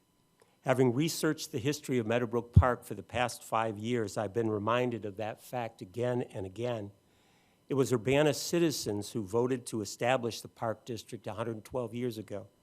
It was citizens whose taxes helped pay to buy the first parcel that became Meadowbrook Park more than 50 years ago and helped build the Anita Purvis Nature Center 40 years ago this year. It has been your donations, fantastic donations of money and time, your compliments and, yes, your criticisms, your advice and counsel, your tens of thousands of volunteer hours that have made the Park District what it is in 2019. And it was your vote that has put every single commissioner on the Park District Board, either directly or indirectly. And it will be your vote on April 2nd or before, which will elect two of us, unfortunately only two of us, to 6-year terms. Do I think one of the two should be me? Absolutely. And I've laid out some of the reasons why I think why. But what really matters is not who you vote for, but that you vote. It's your district, it's your parks, it's your programs, so own them and vote. Thank you. Thank you to our candidates. And with that, this brings to an end the forums for tonight, and I would thank again the League of Women Voters, the NAACP, and the News Gazette as sponsors of this program. Please register to vote if you haven't done so, and please vote. I'd also like to thank tonight's ushers and timers who kept us on schedule really, really well, and the question sorters who keep us from repeating questions over and over again. And so thank you to Carolyn Cassidy Trimble and Carol Rubiz who have put this series of forums together. Thank you. Good night.